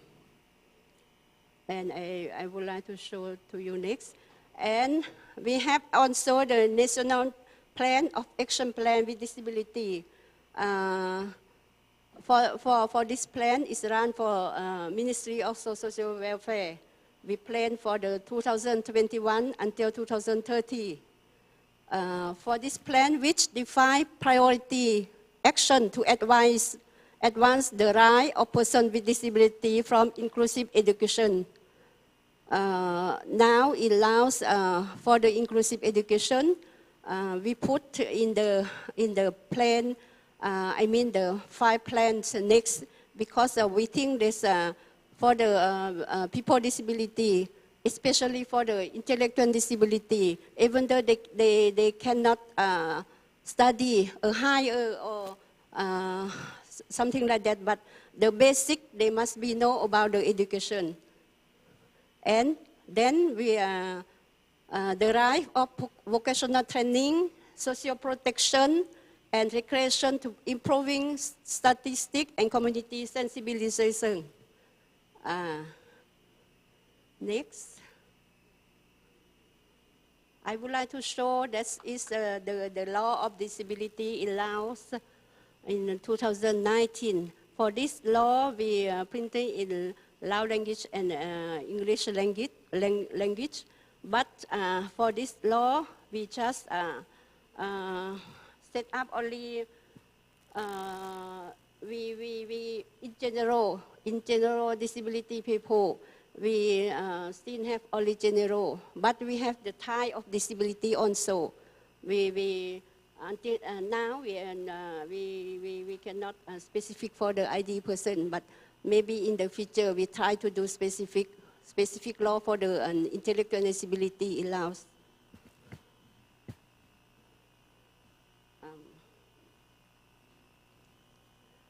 That is data for the disability in Laos. Now, please have a look at the figure, and you can see as in Laos now, the total population, we have more than 7 million. It's a small country and small population. And we have more than only 160,000 disability people in Laos. If we calculate in percent, 2.8% of the population. And of this, we calculate of this, 1% of person with disability in Laos employ only 33% with disability, and unemployed 67. If you look at the figure, you can see that the number of the number of the disability people and employees is quite low if compared with the normal people or non-disability people. And also, one persistent challenge is the lack of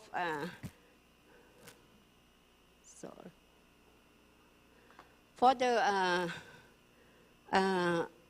this one, you can see about the potential job of person with intellectual disability and developmental disability in Laos PDR.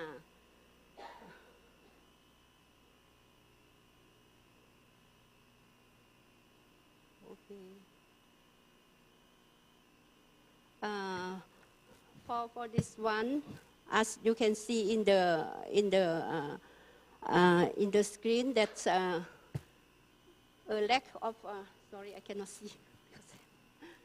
A lack of available resource of challenge every month is not is quite low. And for the second one, there is not a resource organization available. And the third one is lacking of specialists, particularly in the early intervention field. for this sentence, it means that we don't have the specialist, especially for the ID person. And in the increasing of the gap between various type of disability, because we try to employ the ID person, but until now we cannot. It means that we cannot success is so good, because when the company announce for the employment, they just have the condition is quite how we can say is the condition, for example, and when we announce the employment to do in the factory, they just give the announcement, the condition that you must have good about or has the quality of the education, good body, something like that, and you can must be connect to each other. That is make a barrier for the intellectual disability, also for the disability people. And also for the accommodation reasonable. This point also we don't have the for our association, we don't have the the place to implement the project or to implement to develop the intellectual disability or develop disability people. That's we only find or from the donor in international and then in domestic, but we cannot find. When we cannot find, the project is finished and we cannot continue. It means that not sustainable. And the last one, for inclusion education for intellectual disability or for disability also. We have the policy now. We have the policy because when I attend to the meeting with the government, they would like to set up the special education, I mean the special school or primary school or high school, but we still lack of the money, because when we set up the education, special education for ID person, it's quite spend a lot of money. That's why now our government maybe, and we think that maybe we change to the other way, because we make the plan for the inclusion education. Education is better because we not spend money a lot. And the second one, we can, when the ID person study with the non-disability people, and it's better than separate them, because we would like that friend have friend. We make the slogan like this. I mean that the non-disability people can help the ID person and can learn to each other at the same time. And as I say that the last one is no financial support. For my presentation, I have a small case to show you. Even though we have some barrier or some difficult, but we try to have some case study to make more about the social, to know, to understand, to more awareness. For this case study, I would like to present to you that for this study, as you can see in the figure in the slide, that is the left one is the person with disability, and the right one is the ID mother of the ID. For the his name is Anuson. Anuson is before they come join to the project livelihood for ID person, they don't go to the school. They don't do anything. They just sleep and stay at the home. When we set up the livelihood project in Laos, we encourage the mother and Anuson to join with us because the special need for Anuson and he can make a cleaning. That's why we, when we set up this project, we train them how to cleaning, how to use the tool for cleaning, and how to manage by themselves. And then we cooperate with the private school to approve them to work for cleaning in the school. Now, but the first time is not quite success because he don't have the, I mean that Anuson, he don't have the attitude to work with the other people. Sometimes he press for them. That's why we monitor, we just go to them and advise them, train them again. Now it's okay, and he can got the salary from the private school. And the second one for the talent for the Anuson, he is he play a football and he run very well and he can got the award when he attend to the Special Olympic in Brunei, in China, and in Greek, and the other country. Maybe next time, maybe Korean will be organized Special Olympic.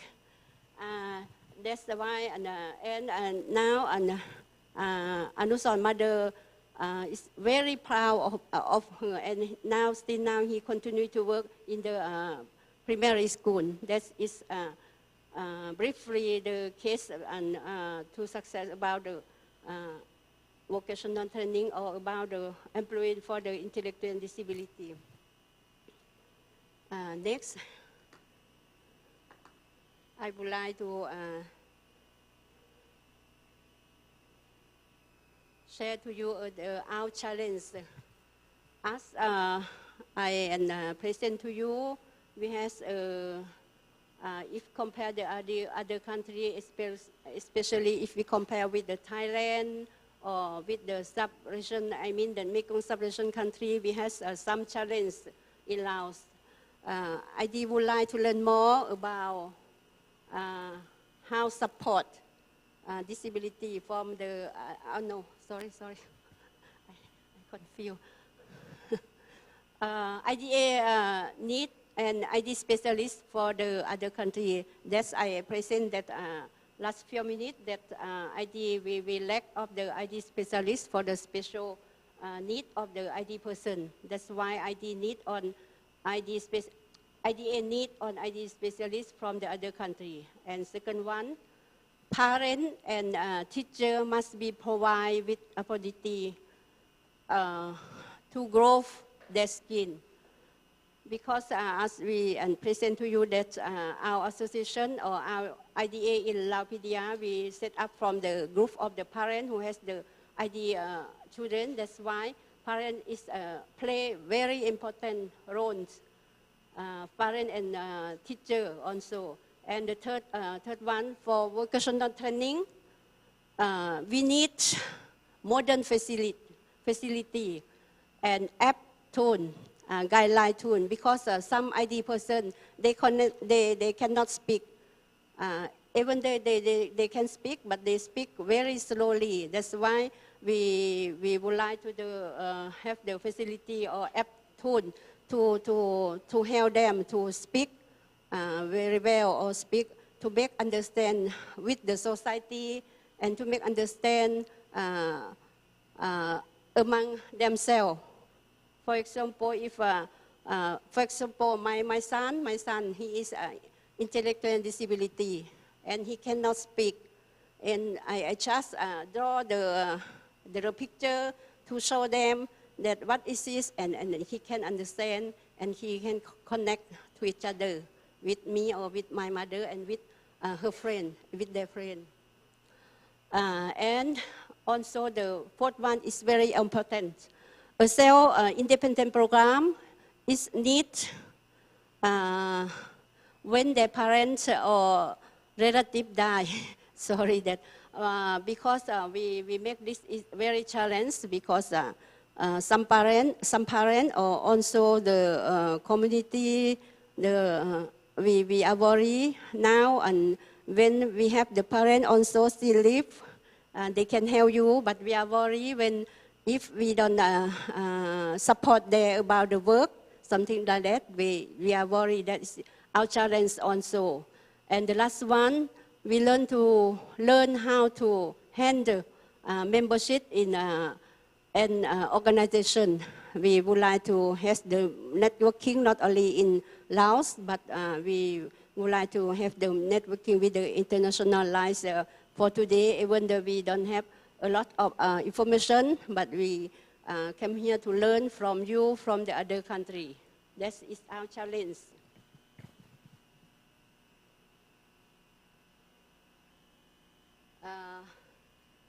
For future direction, our future direction, IDA would like to learn more how to support intellectual disability from the other country.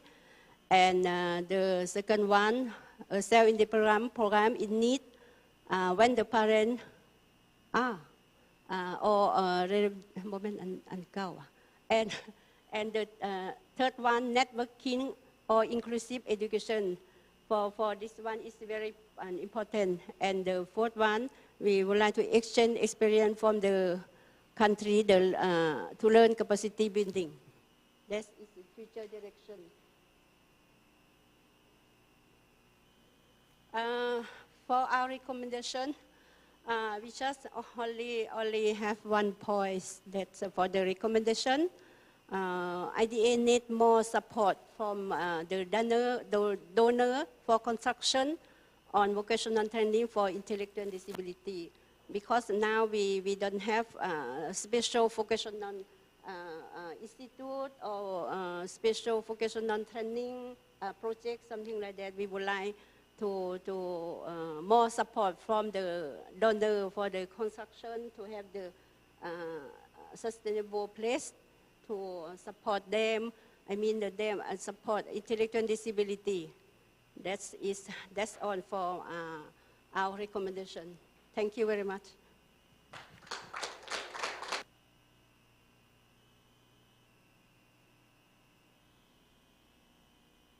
에서의 발달장애인의 현황, 그리고 그분들의 고용과 또 자립 지원을 위해서 다양한 국제적인 연대와 지원이 필요할 것 같다라는 말씀을 해주신 것 같습니다.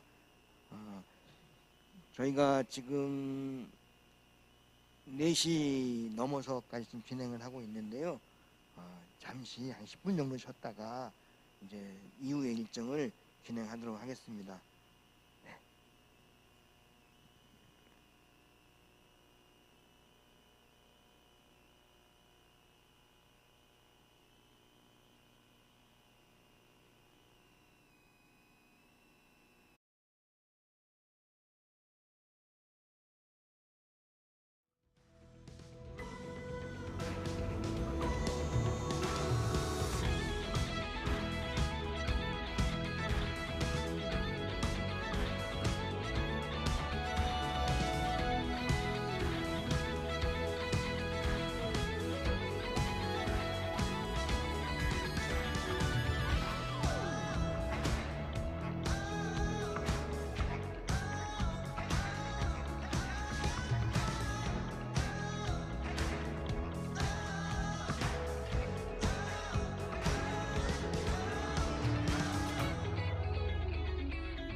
입니다. 다시 컨퍼런스를 시작하도록 하겠습니다. 자, 이제 이번에 좀 더 구체적으로 일본의 사례를 배우는 시간을 갖도록 하겠습니다. 요시로 미츠오카 선생님으로부터 좋은 발표를 들어보도록 하겠습니다. Hello everyone, my name is Yoshihiro Mitsuoka. I'm a Secretary General of Independent Living Minamitama, which is one of the independent living center in Japan. Unfortunately, I couldn't make a real-time presentation due to my working schedule. So I'd like to make my presentation by video recording in advance. However, I appreciate for giving me this opportunity. I'd like to make presentation about Japan's effort to support employment of persons with intellectual and development disability. About my outline, the presentation. First, I will briefly introduce myself. Then I am going to talk about how to do for the empowerment support of the Independent Living Center where I am working.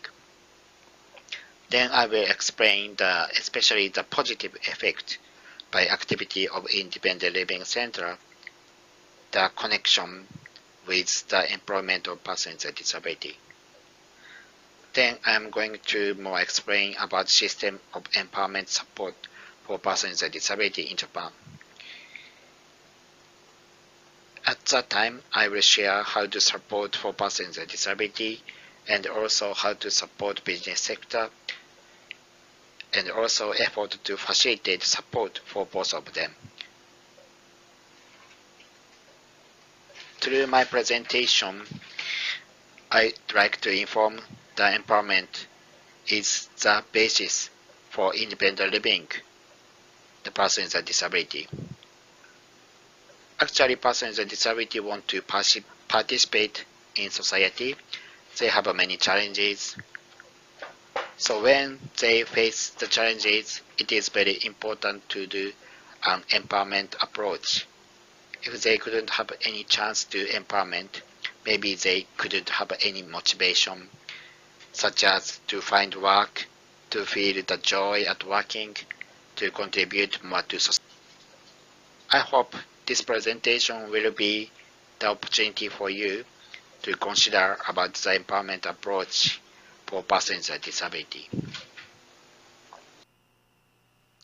First, I'd like to introduce myself.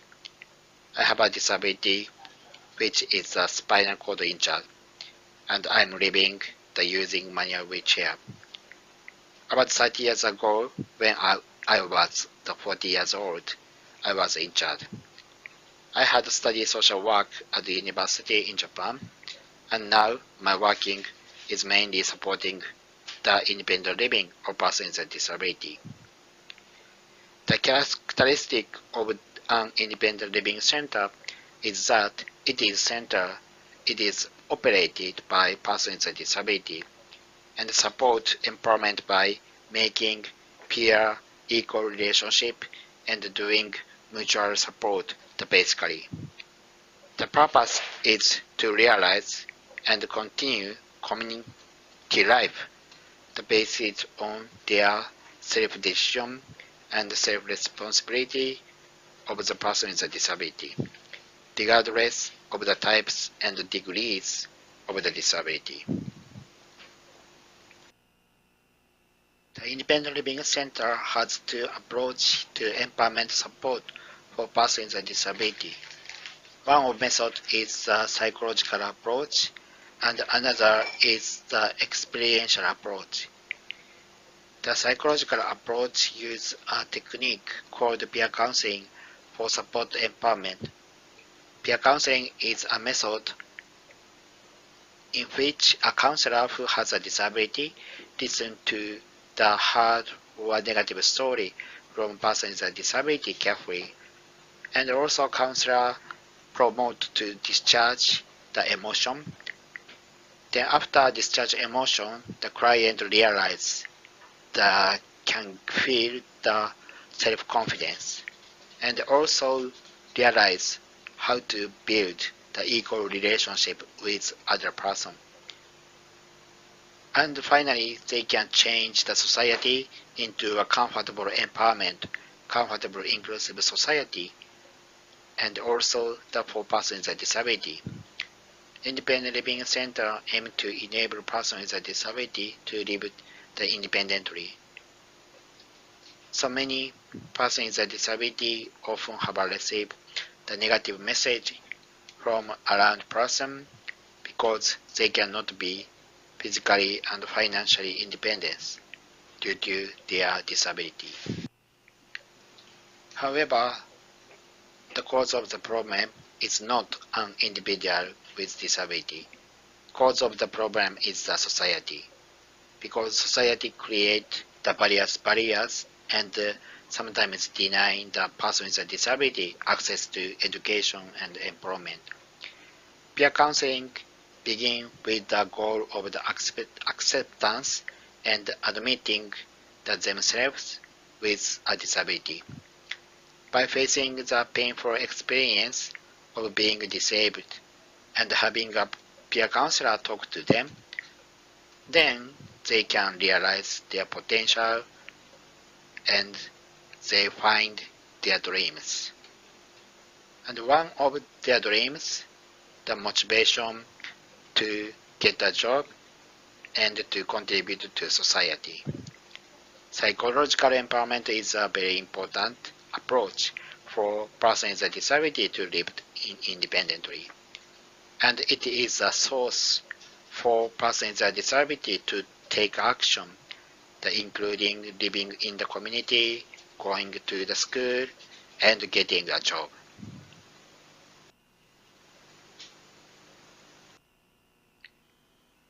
The other is approach that encourage empowerment,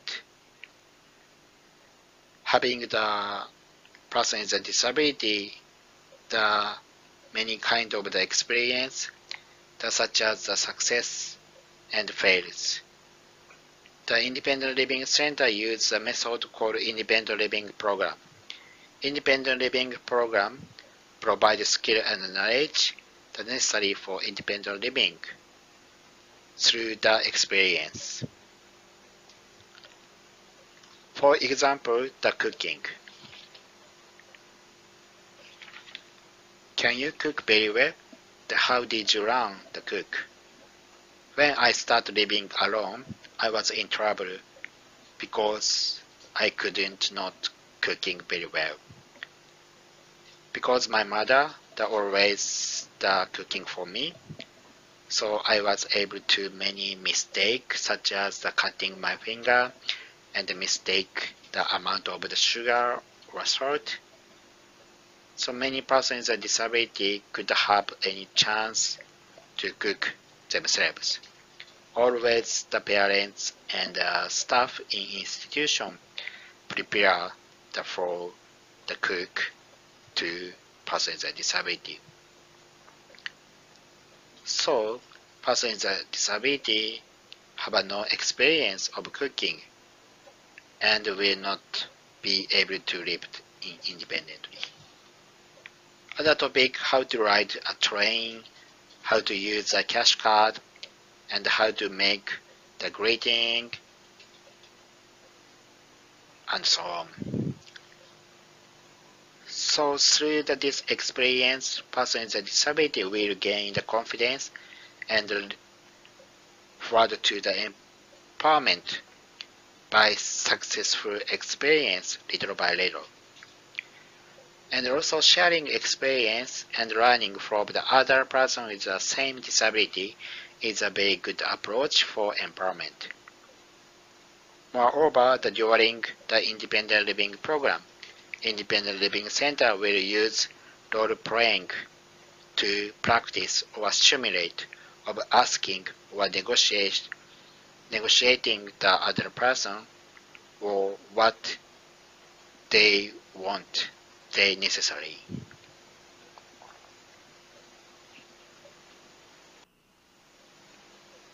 In the employment situation, when person with a disability get a job, maybe sometimes they need to like an empowerment based on this experience, so that persons with disability can ask their employees for the necessary consideration, like a reasonable accommodation to their boss and their colleagues. The effectiveness of the mutual support between persons with disability has been recognized in Japan. So now in Tokyo has like a peer support program for the non-disabled specialist. And during this program, have time to know each other, and also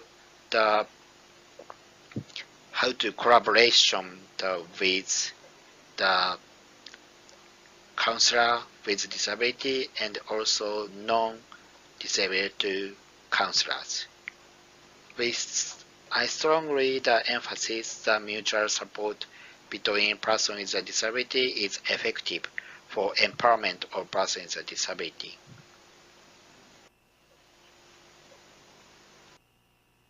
Then I will introduce what kind of the subsidy or grant system is available for business owners who employ persons with a disability to enable them to continue employment in order to provide various accommodation for continuing their employment.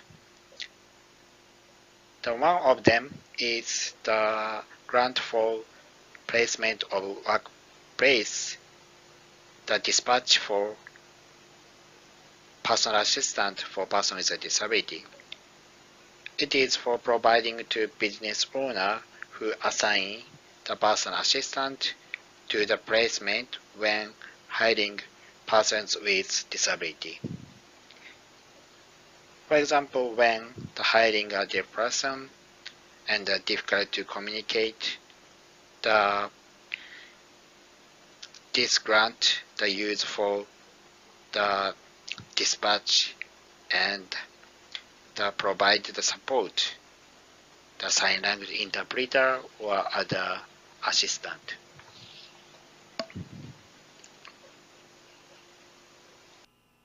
Next, I will explain what kind of the organization are responsible for employment support for persons with disabilities in Japan. First is the Public Employment Security Office. It is known as Hello Work in Japan. So Hello Work is 544 in Japan. This center also introduces or provide information for persons without disability. For persons with disability, to provide the vocational introduction and the vocational guidance, and also the vocational rehabilitation. Furthermore, this Hello Work will give advice on employment management, the consideration to business owners who are hiring or are trying to hire persons with disability. If necessary, it introduces the specialized institution such as regional vocational center for persons with disability and provide information on various subsidy and accept the application for some subsidy.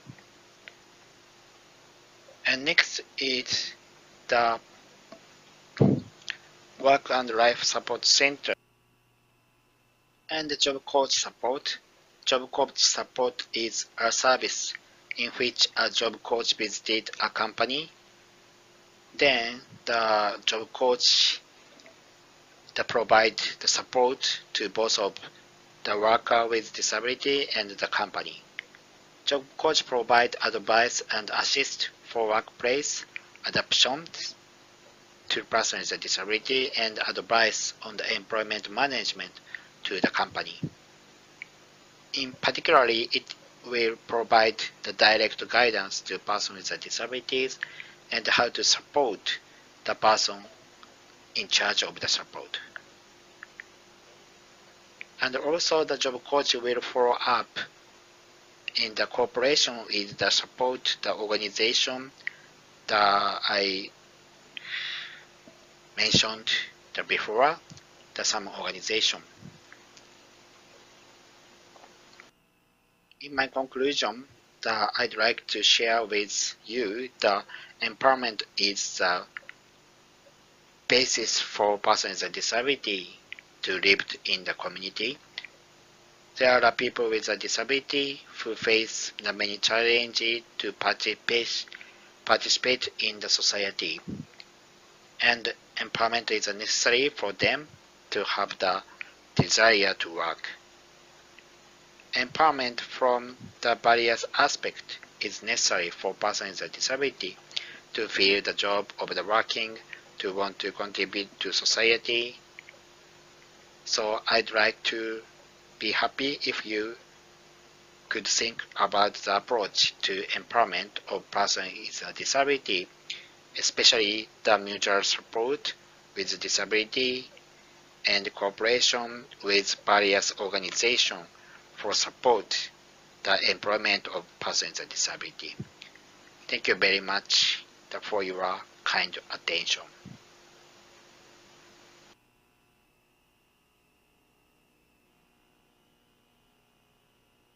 동료 상담에 기반해서 장애인 당사자들이 또 역량 강화를 하고 그리고 다양한 정보 제공과 고용 지원을 한다라고 하는 자립생활센터의 모델에 대해서 장애인 고용 지원과 관련된 모델에 대해서 말씀해 주셨습니다.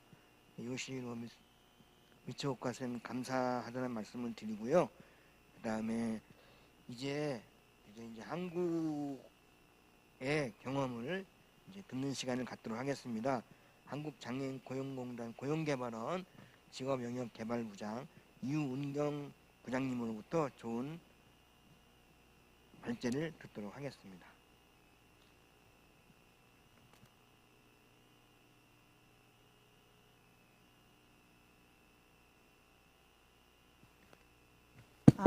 네, 나옵니다. 너무 힘드시죠? 네. 너무 저희가 많은 나라의 다양한 사례를 듣다 보니까 많이 피곤한데 정말 저는 오늘 이게 국제 컨퍼런스가 오길 정말 잘했다는 생각이 듭니다. 제가 한국에서 고민하고 있는 부분들이 저만의 고민이 아니라 발달장애인이라는 고용 촉진을 고민하는 어느 나라에서나 다 똑같구나라는 생각이 들고요. 단지 그저 나라에 따라서 그저 어느 정도까지 도달해 있는지 이 부분만이 차이가 있구나라는 것을 느낄 수 있는 좋은 기회였습니다. 한국 같은 경우도 저희 특히 한국 같은 경우도 90년도에 이제 저희 공단이 처음 생겼거든요. 생겨가지고 30년 넘게 장애인 고용이라는 부분에 대해서 고민해 왔습니다. 그래서 지금 저희보다 더 많이 가 있는 나라도 있고 저희 한국보다 이제 저희 한국을 롤모델로 삼아야 되는 나라도 있는데 어쨌든 제가 봤을 때 포기하지 않고 끝까지 한다고 한다면 생각보다 빠르게 저희가 생각하는 장애인 고용이라는 부분이 도달할 수 있다는 것을 좀 말씀드릴 수 있을 것 같습니다. 저도 이제 공단에 입사해서 거의 이제 26년째예요. 그래서 제가 처음에 공단에 입사를 했을 때 장애인 고용 공단이 정부기관입니다. 그런데도 한국에서 어떤 대접을 받았냐면 제가 인사 파트하고 약속을 하고 방문해서 제가 누구누구를 만나러 왔습니다 라고 하는데 경비실에서 문전박대를 해요.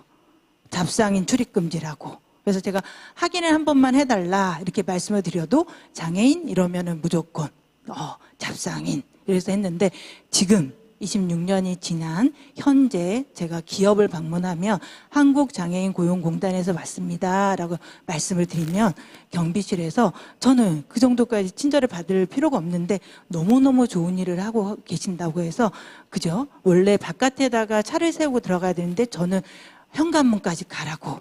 그래서 이 짧은 시간에 그죠? 이런 변화가 있었다라는 걸 제가 실감하고 있습니다. 그래서 제가 사실은 뭐 저희 한국의 고용 정책이라든지 이런 부분을 와서 말씀을 드릴까 하다가 그런 부분은 그죠 저희가 많은 이미 자료들을 좀 얻으실 수 있을 것 같아서 저희 실질적으로 장애인 발달 장애인 고용이 이루어지고 있는 기업의 얘기를 하다 보면 앞에서 말씀해 주셨던 그런 문제들이 해결이 돼야지만 일자리라는 것들이 나오거든요. 특히 저희는 이제 정부기관이다 보니까 발달장애인의 일자리를 해소하는 문제만을 가지고 있지는 않습니다. 조금 더 좋은 일자리, 발달장애인분들이 일자리를 얻는다라는 부분이 해결되고 나면 그 다음에는 조금 더 좋은 일자리에 가서 일하고 싶어요. 그게 결국 뭐죠? 고용 안정이 되는 부분입니다. 그래서 장애인이나 비장애인이나 처음에는 일자리를 구하는다는 데는 부분에 대해서 관심이 있지만 그 부분이 해결되고 나오면 조금 더 좋은 일자리, 그죠? 안정된 일자리를 찾고 있습니다. 그래서 제가 오늘 여러분들에게 발표드릴 부분은 그죠? 발달장애인분들이 대기업에 그죠? 그것도 한두 명 들어가지 않습니다. 저희 롤모델을 만드는 거예요. 항상 이런 산업 직종에서 장애인분이 어떻게 들어가서 일을 할 수 있는지에 대한 롤모델을 보여줘서 발달장애인분들에게도 희망을 주고 또 장애인 고용이 너무 어려워하는 사업장에도 이렇게 하면 발달장애인 고용이 쉽습니다라는 가이드를 제시하기 위해서 저희가 롤모델을 만들고 있는 사업을 하고 있는 그래서 대표적인 사례 그 결과 나온 6가지 사례에 대해서 말씀을 드리겠습니다.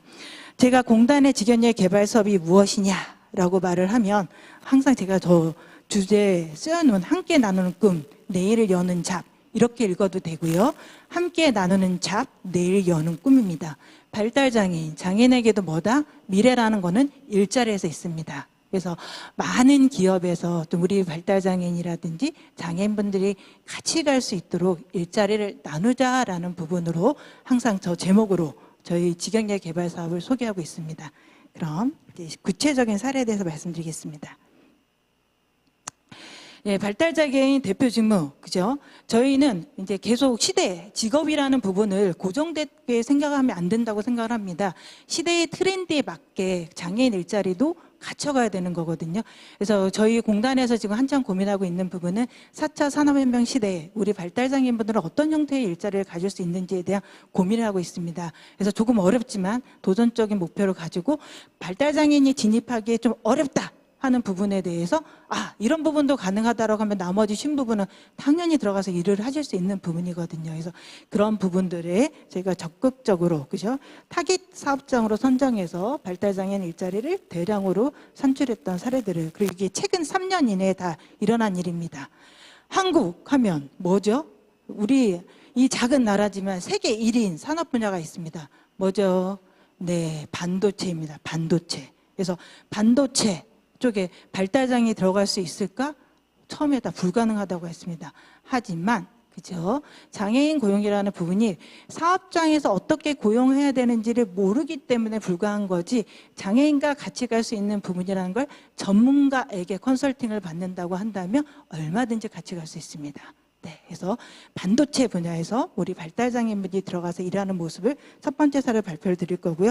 두 번째, 코로나가 터지고 나서 무슨 일이 벌어졌죠? 네, 장애인이든 비장애인이든 일자리가 없어졌습니다. 그래서 코로나가 터지고 나서 우리 장애인분들의 일자리는 어떤 방향으로 가야 될지 산업 트렌드를 해서 이커머스 쇼핑 파트너라는 이게 모바일 쇼핑하는 부분이에요. 그래서 이커머스 쇼핑 파트너로 어떻게 일을 할 수 있는지 또 하나 중요한 게 뭐죠? 이제 코로나가 끝난다고 바이러스가 안 오나요? 아닙니다. 그죠? 코로나가 시작을 해서 앞으로 우리가 살아갈 사회는 바이러스하고 같이 사는 사회입니다. 그래서 어떻게 하면 이런 방역 쪽에서 일자리를 찾을 수 있을까라는 고민으로 우리 학교 클린 마스터라는 직무를 또 개발했습니다. 네 번째, 병원 보조원. 네, 병원은 우리 장애인분들이 일하기 정말 좋아요. 왜? 일하시는 분들이 장애에 대한 이해가 좋습니다. 그리고 뭐가 돼 있죠? 편의시설이 너무 잘 돼 있어요. 그리고 복지가 좋습니다. 우리 장애인분들 중에 진행성 질환을 가지고 있는 분이 많아요. 근데 어떻게 병원에 취업을 하면 직원복지 차원으로 병원비를 감면해 줍니다. 그래서 실제적으로 이분들이 받는 월급에 또 플러스 병원에서 제공하는 복지를 한다고 한다면 아주 좋은 일자리가 될 수 있습니다. 또 우리가 데이터 매니저, 저 직무 상당히 어려워 보이죠? 어렵지 않습니다. 우리 바깥에서 말하고 있는 뭐죠? 요즘 가장 핫한 게 AI, 자율주행차에 대해서 어떻게 하면 우리가 자율주행을 할 수 있을지 이런 부분인데 또 여기 안에서도 장애인분들이 들어갈 수 있는 일자리가 있습니다. 그래서 그런 부분을 저희 개발한 거를 데이터 매니저라는 직무로 명칭하고 오늘 소개를 드릴 겁니다. 그리고 우리가 일상생활에서 가장 나가기만 하면 많이 만나는 게 뭐죠? 편의점입니다. 편의점. 한국 사회에서도 그죠? 편의점이 지금 4만 개 시대입니다. 이 편의점 부분에서 어떻게 우리 발달장애인분들이 같이 가서 일할 수 있는지 지금 최근 변화되어 있는 이런 우리 환경에서 우리 장애인분들의 일자리를 창출했던 사례에 대해서 말씀을 드리겠습니다. 네, 제가 아주 제목도 멋지게 줬습니다. 반도체 산업, 발달장애인 일자리의 새로운 블루오션이 되다. 최첨단 산업이고 너무나 전문적인 부분이기 때문에 반도체 산업 분야에서는 장애인 일자리가 불가하다라는 그저 편견을 없앤 직무개발 사례입니다. 지금 여기 일하고 있는 분 있죠? 하얀색 방진복을 입고 있는 이게 방진복이에요. 그래서 우리 반도체 공정은 아주 정밀한 작업이기 때문에 항상 저런 복장을 하고 반도체에서 일하시는 분들이 일을 합니다. 그래서 우리가 반도체 기술을 가지고 있지는 않지만 같이 갈 수 있는 모습은 있는 거예요. 그래서 이런 복장을 우리가 세척하는 직무. 근데 세척하는데 그냥 한다? 어렵습니다. 그래서 제가 어떻게 발달장애인이 할 수 있게 나누었는지를 보여드리겠습니다. 그래서 이 부분이 발달장애인 일자리라는 부분이 저희가 개발하려고 했을 때는 이제 그죠? 발달장애인에 대한 전문성, 발달장애인 특징을 정확하게 알고 있는 전문가가 기업의 특징을 아는 사람이 중간 역할을 한다고 한다면 얼마든지 좋은 일자들이 많이 날 수 있습니다. 그래서 공단은 점점점 이제 그죠? 단순하게 어떤 제도 개선이나 이런 부분이 아니라 실질적인 공단의 가장 중요한 고객인 장애인과 또 장애인을 고용하고자 하는데 장애인을 어떻게 고용해야 될지 모르겠어요 하는 사업체의 가교 역할을 하고 있습니다. 그게 전문 컨설팅을 통해서 그 사업장에 맞는 맞춤형 직무 개발. 근데 직무 개발할 때 누구의 특징이 반드시 들어가야 되죠? 발달장애인의 특징을 알아야 되는 부분입니다. 그분들이 소화해낼 수 있는 직무를 드러내서 장애인도 좋고 사업체도 좋은 이런 고용 모델을 만들어서 저희가 일반 노동시장에 계속 제시해주고 있습니다. 그래서 아까 호주 분도 말씀해 주셨는데 자료를 만드는 것만이 중요하지 않고 자료를 다 자료화시켜서 저희가 다 제공합니다. 그래서 다른 쪽에서도 이런 동종업종이나 유사업종에서 보고 따라할 수 있도록. 그래서 장애인 고용이 뭐죠? 어렵지 않습니다. 쉬워요. 이거를 가르쳐 드리고 있습니다. 네, 반도체 만진복 특수세정원 이 직무 뭐냐면 반도체 쿨링룸에서 착용하는 방지부를 수거해서 분류, 세탁, 건조, 품질 검사, 포장, 출하 등의 직무를 수행하는 사람을 통칭하는 명칭입니다. 이 밑에 보면 실제로 우리 발달장애인분들이 일하고 있는 모습이에요. 그래서 분류, 바코드.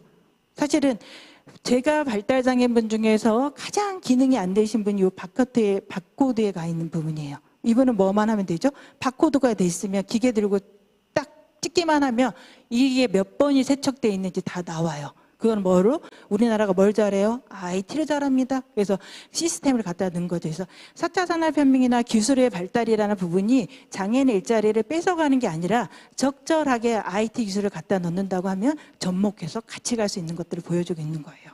네, 그래서 여기 다 발달장애인분들이 하고 있습니다. 세탁. 그죠? 품질 검사, 포장, 출하까지. 네. 그리고 제가 맨 첫 번째 이런 사업장에 갔을 때 말을 했을 때 반도체 방진복 특수세정이라는 직무는 너무 어려서 발달장애인이 할 수 없다고 저한테 말씀을 하시더라고요. 당연하죠. 비장애인은 누가 했다? 저 공정을 한 명이 다 합니다. 우리나라에서 한국 같은 경우는 정규직 대기업의 정규직 사원으로 가면 한 100가지 일을 다 수행해야 하지만 직원으로서 일을 한다 이렇게 생각하는 부분이 있거든요. 근데 발달장애는 그런 100가지 일을 다 할 수는 없습니다. 그래서 우리 발달장애 특징을 알고 저희 그분들이 100가지 하고 있는 직무 중에서 한 5, 6가지를 드러내서 발달장애는 그 직무만 하시면 돼요. 나머지 비장애인분은 뭐하죠? 같이 코어 가시는 분들은 나머지 그 중 55가지를 하면 되는 부분이어서 서로 윈윈하는 전략입니다. 네, 그래서 이거 개발할 때 그죠? 앞으로 반도체 저희가 일자리를 개발했고 앞으로도 전도 유망합니다. 지금처럼 어려운 시기에서도 우리나라 반도체는 상반기 22년 상반기에서도 최고의 성과를 보였다고 보도하고 있습니다. 그리고 대기업들, 한국의 대기업들은 이제는 장애인 고용을 안 하겠다는 말씀을 아무도 안 하십니다. 장애인 고용을 하고 싶은데 적합한 인력이 없다. 그리고 나는 사회적 가치를 실현하고 싶다 이런 말씀을 하고 계시거든요. 어떻게 사회적 가치를 실현하냐? 장애인 고용을 통해서 사회적 가치를 실현할 수 있다라는 롤 모델을 보여주고 있습니다. 네, 저를 만나 딱 2년 동안 컨설팅을 받아서 이 행복마을이라는 회사 이름으로 SK에서 장애인분들을 위한 편의시설 다 갖춘 자회사로 만든 회사인데 지금 몇 명이 근무하고 있냐면 발달장애인이 400명이 근무하고 있습니다. 본인들도 처음에 시작할 때 400명까지 고용하게 될 거란 생각도 못했던 부분이에요. 네, 400명이 고용이 돼 있고요. 또 발달장애인분들이 고용 유지가 안 된다고 하는데 좋은 일자리로 가면 고용 유지도 확실하게 됩니다. 여기 취업한 400명 중에 그죠? 고용 유지가 95% 되고 있습니다. 나가려고 해도 안 나가요. 계속 근무하고 싶다 말씀을 하고 계시는 부분입니다. 네, 취업한 발달장애인분들, 보호자분들, 네, 우리 한국에서 가장 가슴 아픈 이야기가 있었습니다.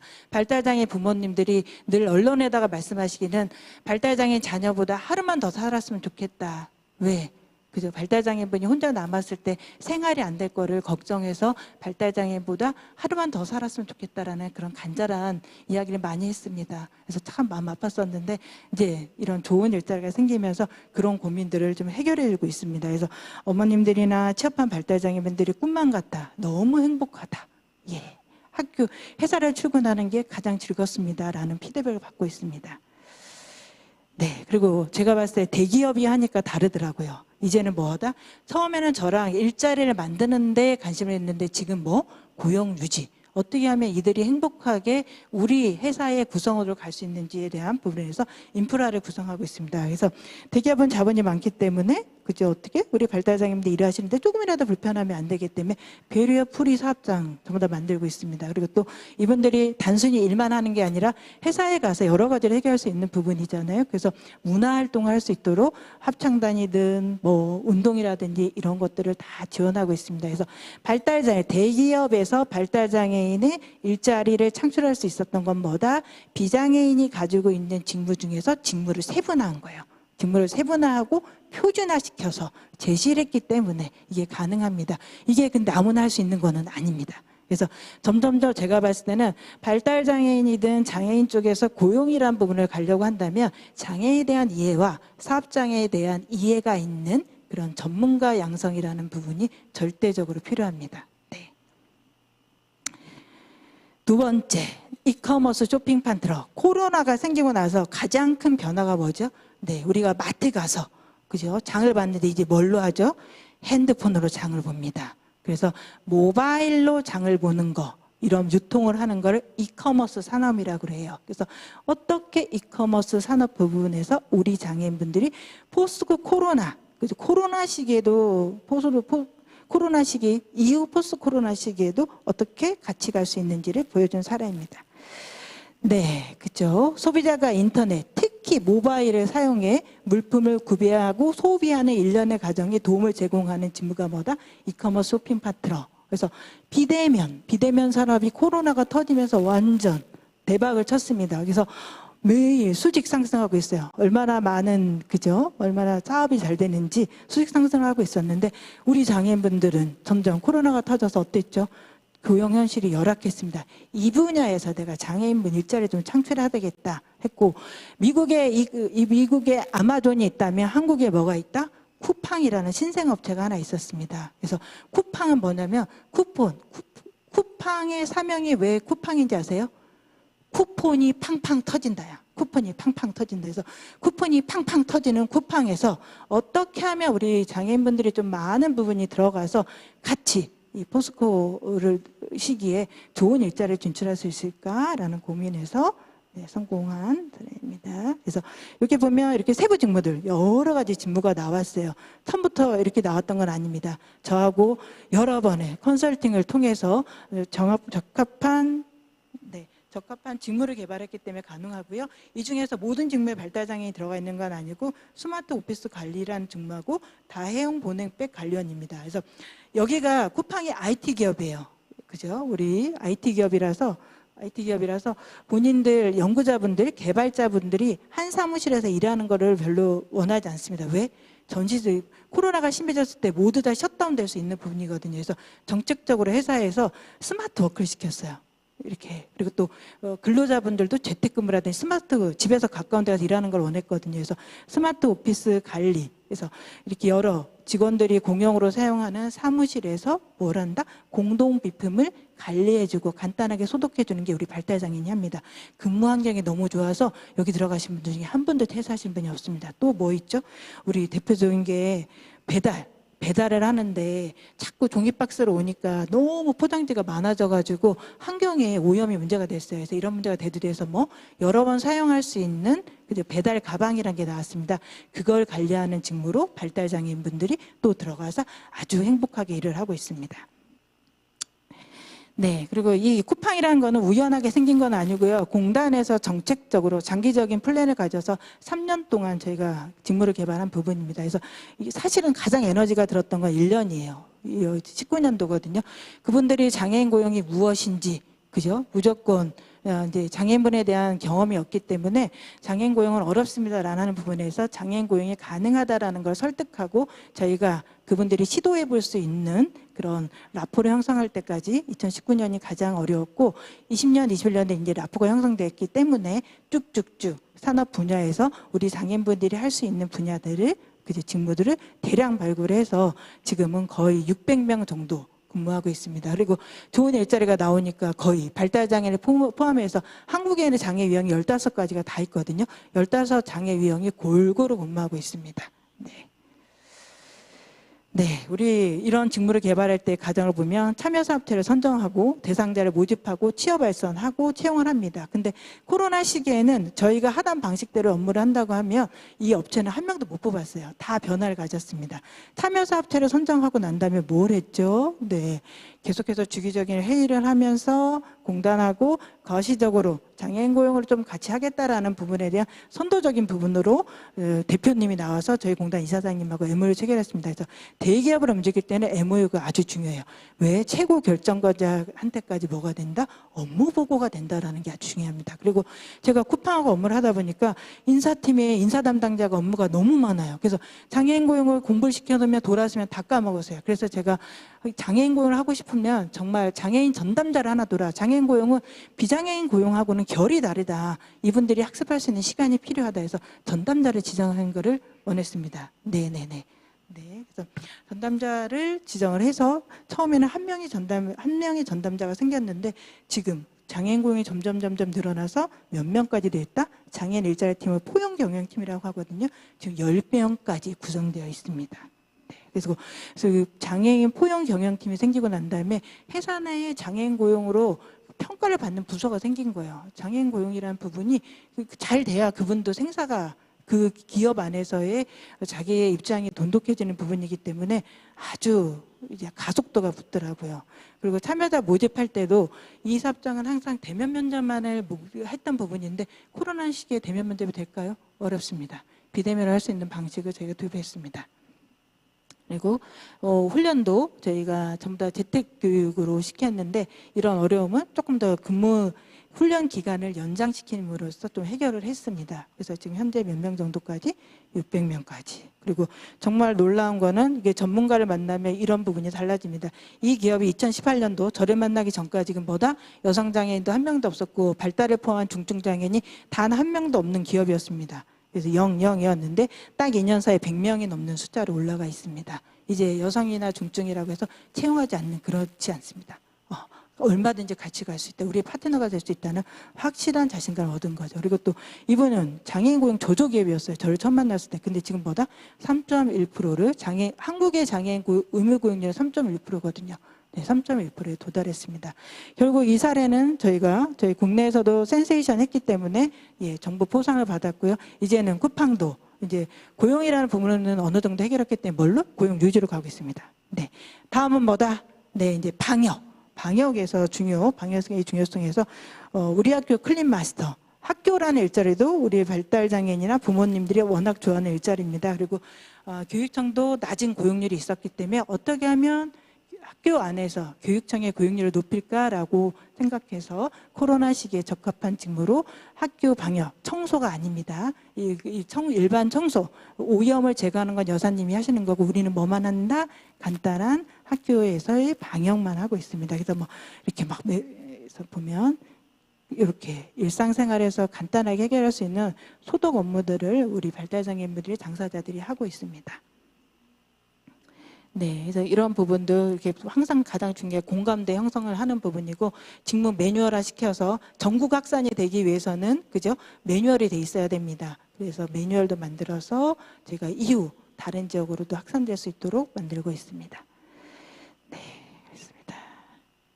다음은 네, 우리 또 고령사회에서 가장 중요한 또 가장 계속 성장해 가는 부분이 의료 부분입니다. 그래서 병원은 우리 장애인분들이 장애에 대한 이해가 돼 있고 또 장애 진단 기관이기 때문에 되게 마음 편하게 이용하는 기관입니다. 그래서 이 속에서 어떻게 우리 장애인분들이 일자리를 만들까 고민해서 일자리를 개발한 사람입니다. 그래서 보통 병원 하면 전문 자격증을 가지고 있는 사람들만 일을 하는 곳이라 생각하는데 그분들이 업무에 집중할 수 있도록 전문 자격증 없이 고객이 병원을 이용할 때 그죠? 지원해주는 직무를 구성했습니다.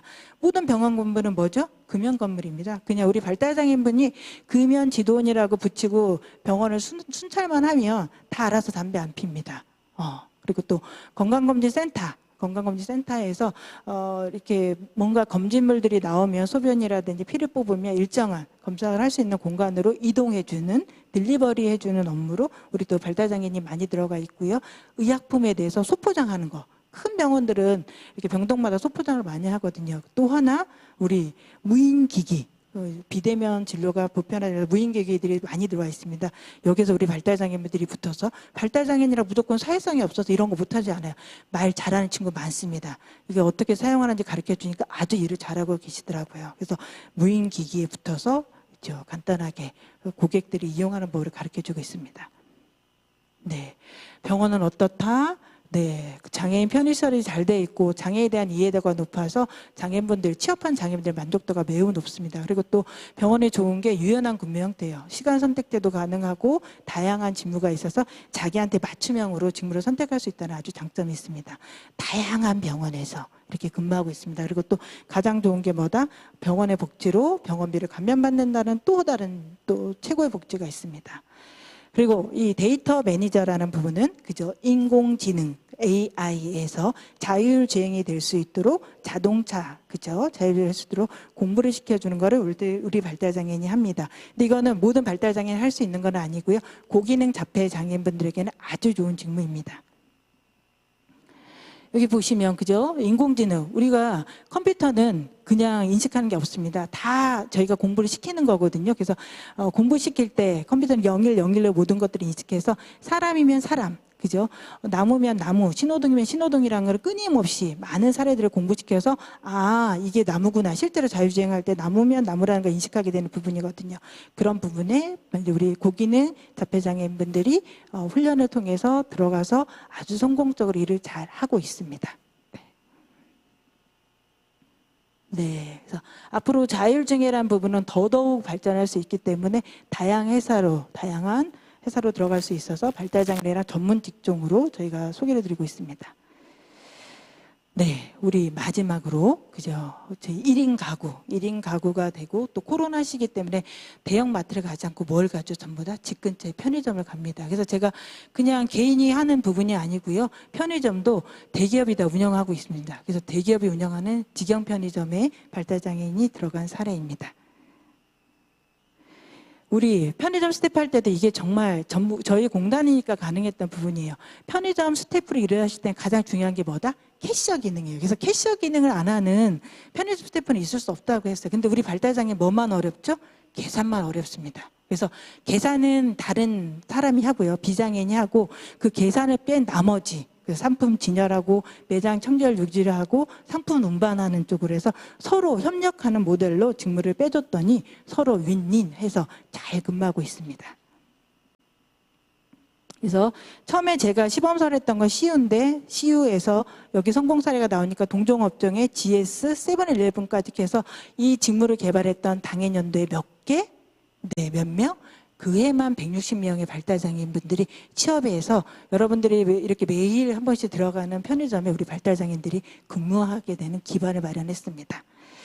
사실은 더 많은 사례들을 얘기하고 싶은데, 그죠? 요거 편의점 스태프 앞으로의 전망도 매우 밝습니다. 왜? 점점 일자리는 더 많아질 수 있으니까. 그리고 접근성이 좋아요. 집 근처에 어디든지 일자리가 있습니다.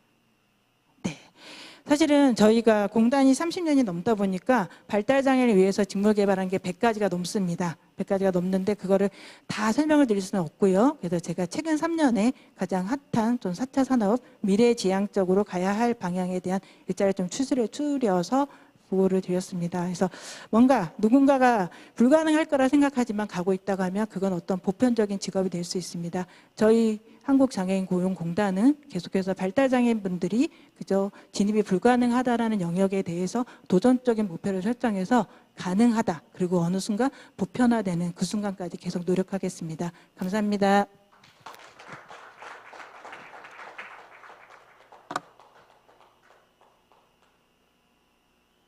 장애인 개발원이 벌써 이제 한 33년 이거 한국 DPI의 주요 구성원들이 운동을 해서 만든 기관인 것 같은데 훌륭한 역할들을 하고 있다는 생각이 들고요. 이 과정이 더 많이 발전했으면 하는 바람입니다. 본부장님, 부장님 감사합니다. 네, 자 이제 마지막으로요. 주식회사 V드림의 오진영 고문님의 지적 발달장애인 고용 정책 및 직업개발 활동 사례에 대한 소중한 말씀을 들어보도록 하겠습니다. 네, 반갑습니다. 저는 경영 컨설팅 회사 임원인데요. 제가 그 V드림이라는 그 장애인 재택근무 관리 시스템을 하는 업체 고문으로 있습니다. 그런데 제가 왜 대표가 안 나오고 제가 나왔냐면 사실 오늘 고용 촉진에 관련된 이야기를 해야 되는데 아까 제가 인사드릴 때도 그렇습니다만 제가 고용 촉진을 하려면 직무 개발도 필요하고 교육도 잘 시켜야 되고 정치와 관련된 아니면 이런 단체에서 제도 규정 이런 것들도 더 잘 해야 되겠지만 기업의 입장에서 고용할 당사자들의 입장에서 고용이 좀 유리하거나 편리해질 수 있게 좀 더 많은 신경을 써줘야 될 것 같다는 생각이 들어서 경영자 측 관점에서 몇 말씀 드리려고 제가 나왔습니다. 일반적으로 시장에서 말을 할 때 예를 들면 제가 제품을 하나 만들었습니다. 이 제품을 저는 엔지니어 입장에서 굉장히 잘 만들었는데 아주 간단히 말하면 안 팔리면 나쁜 제품이라고 합니다. 저희가 고용 제도가 뭐가 바뀌었다, 뭐 직무가 어떻다 그러지만 고용이 늘어나야 되는 게 우리의 궁극적인 목표라 그러면 우리가 뭘 더 고민해야 될 건가를 같이 한번 이야기를 해봤으면 좋겠습니다. 이 고용 촉진과 관련돼서 경영 관점에서 보면 크게 두 가지가 바뀌었다고 저는 생각을 합니다. 하나가 ESG 경영이 이제 대두된 건데 아까 그 발제자분께서 CSR은 설명하셨어요. 기업의 사회적 책임은 어떻게 쉽게 말하면 잘하면 기업의 평판이 좋아지고 힘들면 안 해도 상관없지만 ESG는 아시겠습니다. E는 환경이고 S는 사회, G는 이제 거버넌스 그래서 지배구조 이건데 앞으로 모든 서플라이 체인에서 빠진 국제사회에서 거래를 할 수 없게끔 되겠습니다.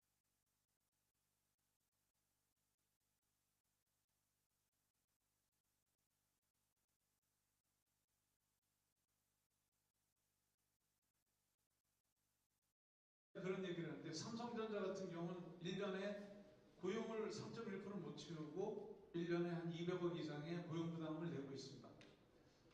예전에는 그랬으면 떳떳했어요. 그런데 예를 들면 이렇게 생각해 보시죠. 제가 고속도로에서 맨날 속도 위반을 해서 제가 한 100번 정도 속도 위반해서 과태료를 1,000만 원 냈습니다. 근데 저한테 이 나쁜 놈아 그러면 무슨 소리나 나 과태료를 냈지 않냐. 난 사회적인 책임을 다했다고 제가 떳떳하게 말할 수 있을까요? 이제 ESG 경영이 요구되면서 기업한테는 사회적 책임을 더 강하게 시장에서 요구하면서는 돈으로 고용 부담을 냈다 그래서 면책이 되는 분위기가 아니거든요. 그래서 삼성도 고용을 하려고 합니다.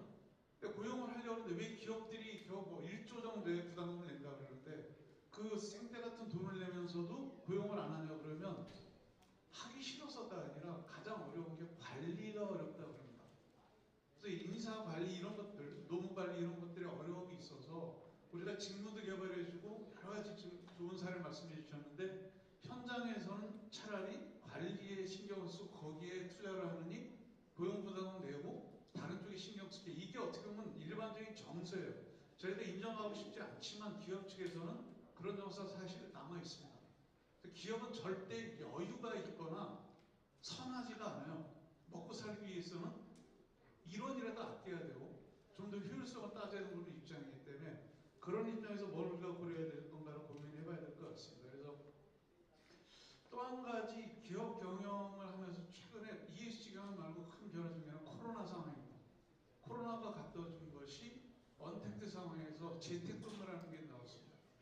자, 관리가 힘들다고 고용을 회피하고 있는 기업들에게 이제는 재택근무, 다시 말하면 중증장애인이 재택근무로 일할 수 있는 그런 하나의 가능성이 열린 거죠. 그래서 VD라는 회사는 말씀드리겠습니다만 재택근무로 중증장애인 고용을 관리를 대행해주는 그런 업체라고 이해를 하시면 되겠습니다. 그래서 회사 전체적으로 보면 장애인한테는 장애인들을 발굴해서 교육시켜서 일자리를 찾아주고 기업에게는 관리를 대행해주는 이런 비즈니스 모델을 가지고 급성장을 하고 있습니다.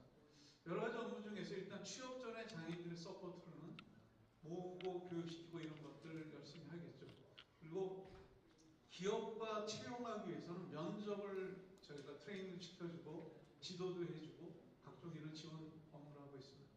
취업 이후에는 사후관리할 게 굉장히 많습니다. 인사, 노무 이외에도 VD만 안에 보면은 장애인 직원들이 있습니다. 장애인들 일본에 아까 사례에서 나오는데 장애인들이 장애인 케어를 하고 있습니다. 근무상의 어떤 애로사항이나 그리고 장학금 지급을 하고 있고 여러 가지 장애인들이 일을 열심히 할 수 있도록 서포트를 하는 작업도 하고 있고요.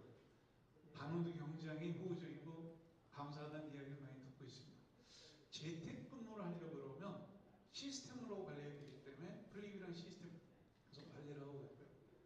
근데 장애인 재택근무의 강점은 아까 말씀드린 가장 큰 게 현장에서 시설을 다시 보완을 하거나 뭐 후견인이 붙거나 이런 어떤 인사 노무상의 관리의 애로사항이 많이 줄어든다는 거죠.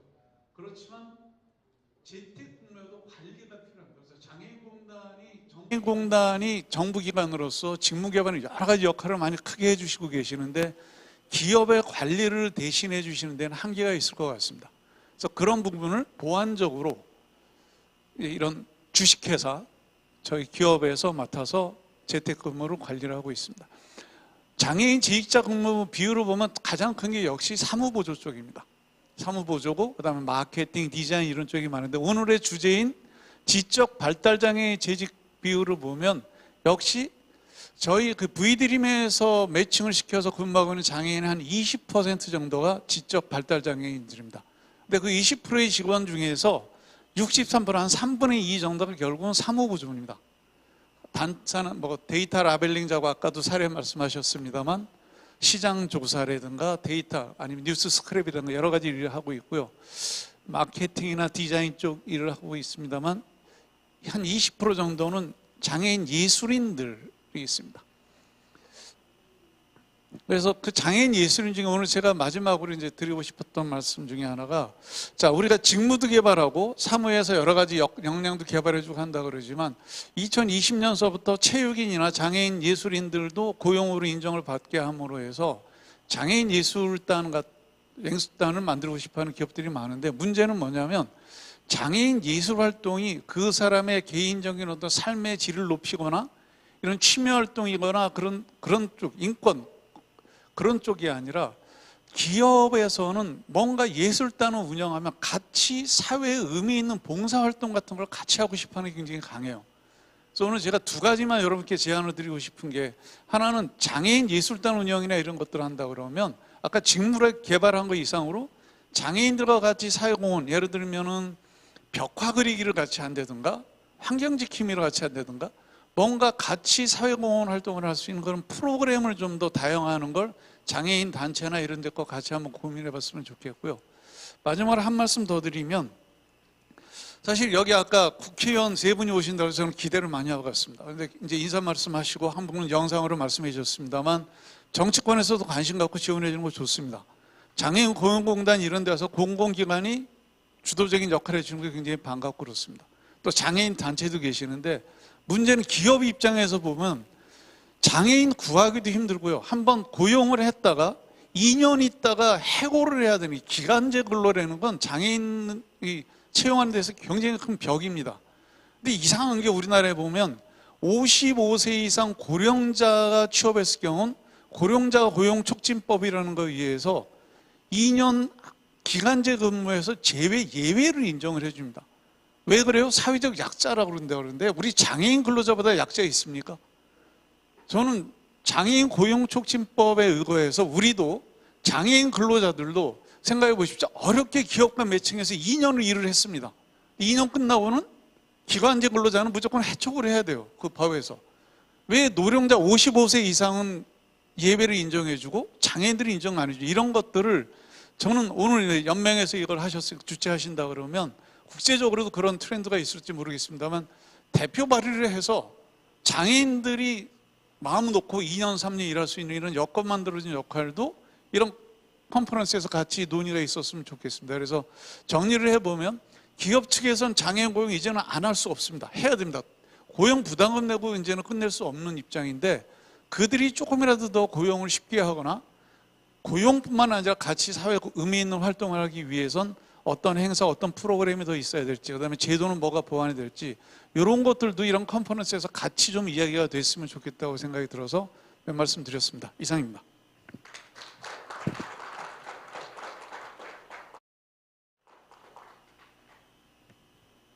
재택근무로 장애인의 일자리도 이제 개발해내고 그리고 거기에 필요한 장애인을 발굴하고 고용 시행하고 있는 우리 그 주식회사 V드림의 오진영 고문님의 좋은 말씀 감사드립니다. 우리 지금 저희가 준비한 이제 발제는 이제 뭐 많이 들었는데요. 이제 남은 시간 동안에 우리 현장에 참여해 주신 분들의 참여가 필요한 시간입니다. 혹시 들으시면서 느꼈던 질문 사항이나 더 듣고 싶은 말씀이 계시면 요청하시면 될 것 같습니다.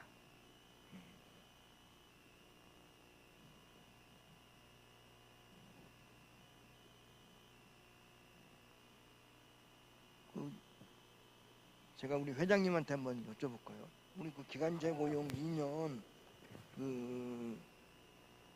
지나면 정기적으로 이제 의무적으로 이렇게 넘어가야 되는데 실질적으로 현장에서는 그게 쉽지가 않으니까 해촉을 했다가 다시 고용을 하는 이런 현실이 있다라고 지금 말씀해 주셨거든요.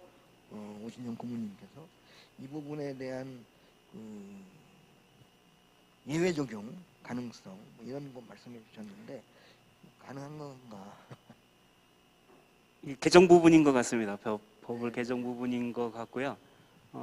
이 부분은 아까 뭐 오진 고문님께서도 말씀하셨듯이 이런 부분 같은 경우에는 어차피 앞으로 ESG 사업으로 해서 계속적으로 이제 장애인 고용이라든가 서로 고용도 계속 이루어져야 될 부분이기 때문에 기업 그리고 아까 이제 기업 어차피 장애인 고용을 하게 되면 거기가 이제 기업체에서의 이제 그런 어떤 기업체에 대해서 기업체에서도 얘기하는 것도 이제 타당성이 있고 중요하기 때문에 이거는 저희 이 자리에서 이제 법안 개정 발의를 할 수 있는 방법을 찾아서 직접 이제 저희하고 관계되시는 분과 그리고 우리 정책위원장님을 중심으로 해서 한번 우리 한국 DPI가 이 부분은 개정 발의를 할 수 있도록 한번 푸시를 한번 해보도록 하겠습니다. 말씀 감사합니다. 또 혹시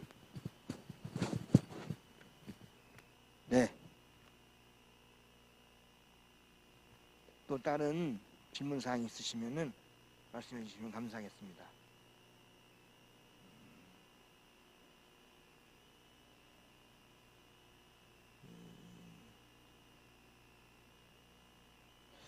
특히 우리 라오스에서 오신 우리 폰말리 님한테 이 말씀을 들으면서 참 우리의 옛날 모습을 보는 것 같다. 아무런 지원도 없이 부모님이나 이 가족의 어떤 그 노력만으로 직접 발달장애인들의 고용 문제가 남겨지고 있는데, 그것과 관련돼 가지고 우리 그 장애인 부모 단체들과 연대를 할 수 있는 기회를 우리 DPI 회장님이 조성해 주시면 어떨까, 그런 생각이 좀 있어요. 그리고 우리 폰말리 씨님한테 한국에 있는 부모 단체나 발달장애인 지원 단체와 연계를 해보려고 하는 노력을 기울이면 어떻겠는가, 그런 말씀을 드리고 싶네요. 당사자분들이 노력을 많이 해가지고 지금은 이제 지적 발달장애인들의 고용이 사회적 문제로 돼가지고 많은 정책적 성과를 이룬 측면들이 있거든요. 질문은 아니고 제안 제안 드리는 거예요. 어제 말씀을 드렸습니다. 네. 어제도 이른센터 앞에서 발달장애인 전국 부모연대가 대규모 집회를 하면서 이제 장애인들의 고용을 얘기를 했었고, 그다음에 이제 애도를 얘기를 했었기 때문에 그 모습을 제가 사진으로도 다 보여줘서 앞으로 이제 그런 관계나 이런 것들을 우리 한국 쪽에서 한국 DPI 쪽에서 할 수 있도록 해서 하겠다라고 말씀을 드렸고요. 오늘 오시려고 하셨었어요. 부모연대 대표님께서 오셔서 뵙고 이렇게 하는데 갑자기 일정이 안 돼서 못 오셔서 다음 기회라도 한번 그런 기회를 한번 가져서 라오스에서도 이제 이쪽에서 우리 전국 장애인 부모연대가 15년, 10여 년대 때 했던 운동의 힘이 촉발될 수 있도록 한번 해보겠습니다. 그 과정까지 자원 연계도 좀 하고 그러면 좋을 것 같습니다. 회장님 말씀 감사드립니다. 저는 우리 오 부장님한테 질문 하나 해도 될까요? 이렇게 이제 장애인 고용 대기업에서 이제 클린 업무라든지 어떤 방역 업무라든지 여러 가지에서 고용이 이루어질 때 잡코치 말고 뭐 근로지원인이라든지 기존에 있는 제도가 이제 적용이 되고 있나요? 이쪽에도? 사실은 저희가 제도라는 부분이 이제 공단이 이제 오래되다 보니까 발달장애인 쪽에 여러 기관들하고 다 연결되어 있습니다. 그래서 현장에서 필요하다라는 부분에 대해서는 다 하는데, 사업장이 조금 대기업들 같은 경우는 조금 이제 어떤 기업 보안 때문에 외부 사람들이 들어오는 부분을 좀 꺼려한 부분이 있을 때는 저는 그런 데를 제외하고는 나머지는 근로지원이라든지 보조공학 기기라든지 풀세트로 패키지처럼 지금은 지원을 하고 있습니다. 네. 감사드립니다. 제가 배우러 가겠습니다. 개발하는 애. 제가 제 주변에 일을 하고 싶은 발달장애인분들이 많아요. 제가 이제 현장에 동대문에 있는 장애인 자립생활센터 장을 하고 있기 때문에 부모님들이나 당사자들이 느끼는 욕구가 많거든요. 네. 자, 이렇게 하다 보니까 우리가 약속한 시간이 이제 다 된 것 같습니다. 저희 약속한 시간이 4시 20분인데 벌써 1시간을 오버해서 5시 20분 이렇게 됐습니다. 끝까지 함께 해주신 우리 발제 라오스 태국에서 온 두 분 감사드립니다. 네. 그리고 우리 국내 발제자님들에게도 감사드리고요. 한 분도 빠지지 않고 끝까지 남아서 이렇게 경청해 주신 청중 여러분들에게도 감사의 마음을 드리고요. 지금까지 저는 한국 DPI 정책위원장 전정식이었습니다. 다음에도 좋은 기회로 만나뵐 수 있으면 하는 바람입니다. 감사합니다. 잠시 공지사항이 있겠습니다. 그 통역기 사용하셨던 거는 자리에 두고 가시면 되고요. 그리고 나가실 때 만족도 조사지 여기 안내데스크에 제출해 주시면 됩니다. 그리고 저희 이제 그 다 같이 기념 촬영을 하려고 하는데 이제 다 같이 나와 주셔서 사진 촬영 진행하도록 하겠습니다.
Recording stopped.